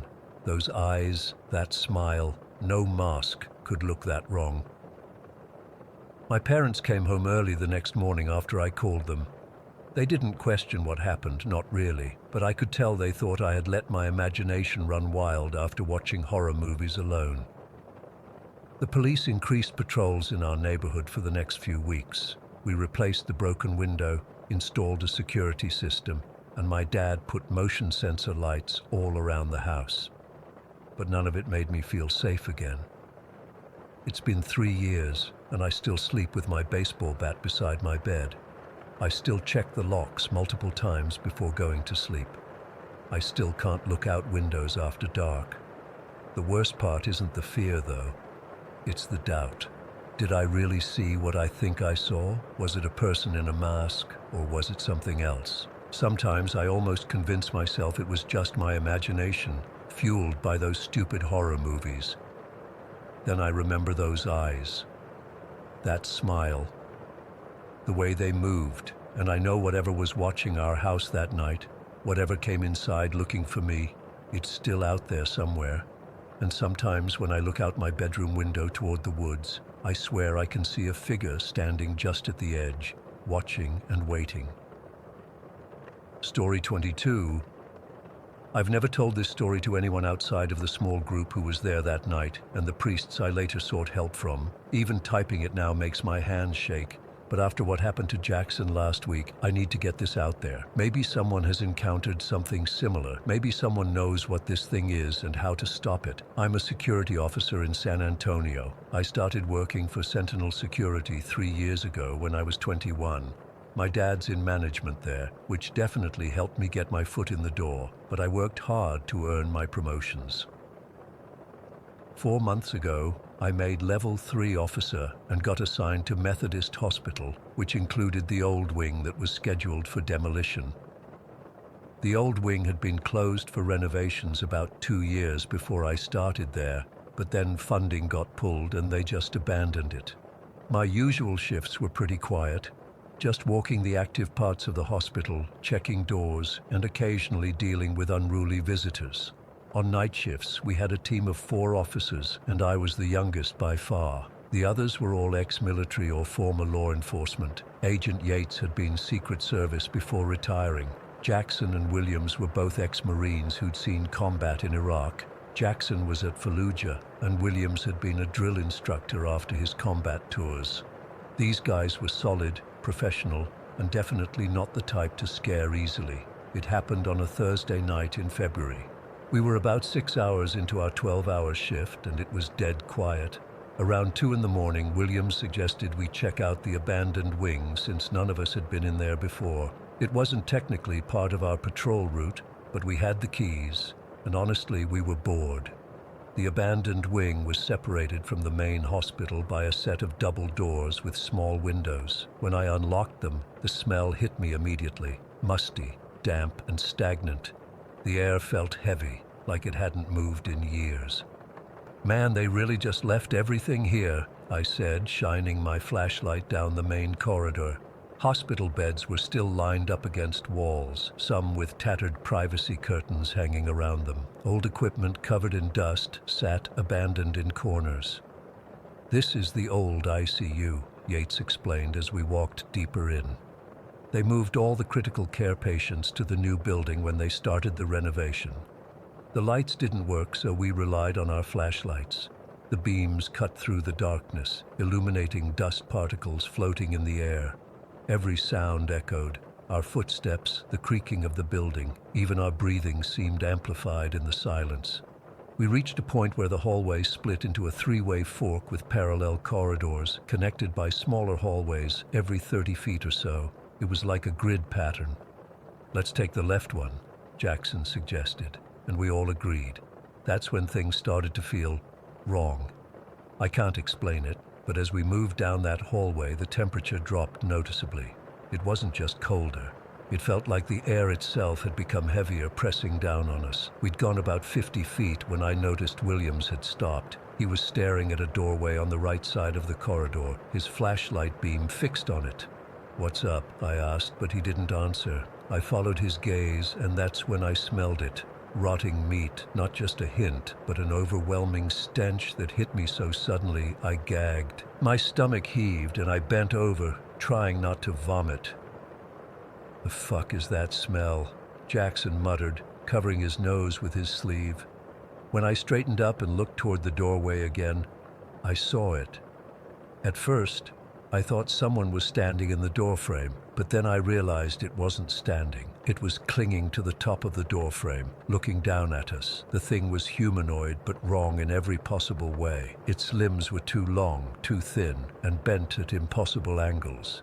The skin, if you could call it that, was a sickly grey color that seemed to absorb our flashlight beams rather than reflect them. But its eyes, God, its eyes weren't eyes at all. They were just empty black voids, like holes punched into reality itself, and they were fixed directly on us. For what felt like forever, nobody moved, nobody spoke. I couldn't even breathe. Then Williams broke the silence with a sound I never expected to hear from a combat-hardened Marine, a whimper. That sound broke whatever spell had frozen us in place. Williams turned and ran.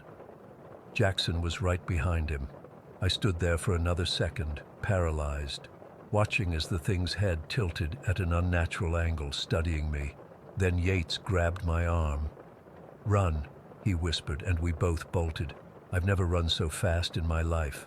My lungs burned and my heart felt like it would explode, but pure terror kept me moving. I could hear the others ahead of me, their footsteps pounding on the linoleum floor. About halfway down the corridor, I risked a glance back. The thing wasn't in the doorway anymore. It was floating several feet above the floor, moving toward us with a grace that defied physics. It didn't walk or run, it just glided, its limbs swaying gently as if underwater. I screamed then, a sound I didn't even recognize as my own. Yates, who had been right beside me, somehow found another gear and shot ahead, overtaking me. I remember thinking, "This is it. I'm going to die here." But we made it to the double doors. Williams had already crashed through them, and Jackson was fumbling with his keys, trying to lock them behind us. His hands were shaking so badly he dropped the keys twice. "Leave it!" Yates shouted, and we all ran through the main hospital and outside into the parking lot. We stood there in the cold night air, gasping for breath, looking at each other with wide, terrified eyes. None of us spoke for several minutes. What could we possibly say? Finally, Williams broke the silence. "We don't talk about this, not to anyone." "Understood." We all nodded. What had we seen? A hallucination from toxic mold? Some kind of shared delusion? Or something much worse? We finished our shift in silence, patrolling only the occupied areas of the hospital. None of us mentioned what happened, but I noticed we all kept looking over our shoulders, jumping at shadows. The next day, I called in sick. I couldn't face going back there. When I finally returned 2 days later, the others acted like nothing had happened, but I could see it in their eyes. They were as terrified as I was. A week later, I was assigned to day shift, and I was grateful. Something about the daylight and the bustle of hospital activity made it easier to pretend that night had never happened. 3 weeks after our encounter, they demolished the old wing. I watched from the parking lot as the wrecking ball smashed through those walls, and I felt a sense of relief. Whatever had been in there was gone now, buried under tons of rubble, or so I thought. The day after the demolition, Yates didn't show up for his shift. The next morning we got the news. He'd shot himself in his apartment. No note, no warning signs, nothing. He'd been fine the day before, joking with the nurses, making plans for the weekend. I went to his funeral in a daze. As we stood by his grave, I caught Williams staring at something behind me, his face drained of color. When I turned, there was nothing there. 2 weeks after Yates's funeral, Jackson started acting strange. He became paranoid, constantly looking over his shoulder, checking dark corners. He told me he wasn't sleeping, that he kept seeing something in his apartment at night. "It's following me, Xavier," he whispered one day when we were alone in the break room. "It's in my peripheral vision all the time, but when I turn to look, it's gone. I can feel it watching me." I wanted to tell him I understood, that I'd been experiencing the same thing. Glimpses of something tall and wrong-shaped at the edge of my vision, disappearing when I tried to focus on it. The smell of rotting meat that would hit me randomly, even in the middle of a crowded room. But I was too scared to admit it, afraid that acknowledging it would somehow make it more real. Last week Jackson died. They found him in his bathtub, drowned. The police ruled it an accident. They said he must have fallen asleep in the tub, but I know better. The Jackson I knew wouldn't take baths. He'd told me once that after Iraq, he couldn't stand being submerged in water, couldn't stand the feeling of being trapped. At his funeral, I stood next to Williams. He looked terrible, gaunt with dark circles under his eyes. "It's getting closer," he whispered, not looking at me. Every night, it's closer to my bed. I wanted to tell him it would be okay, but the words stuck in my throat.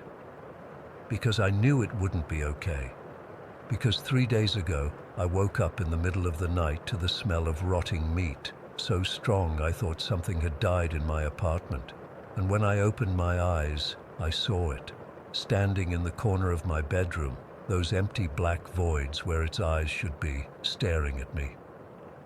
I went to a priest last week. Father Martinez listened to my story without judgment, performed a blessing on me and my apartment.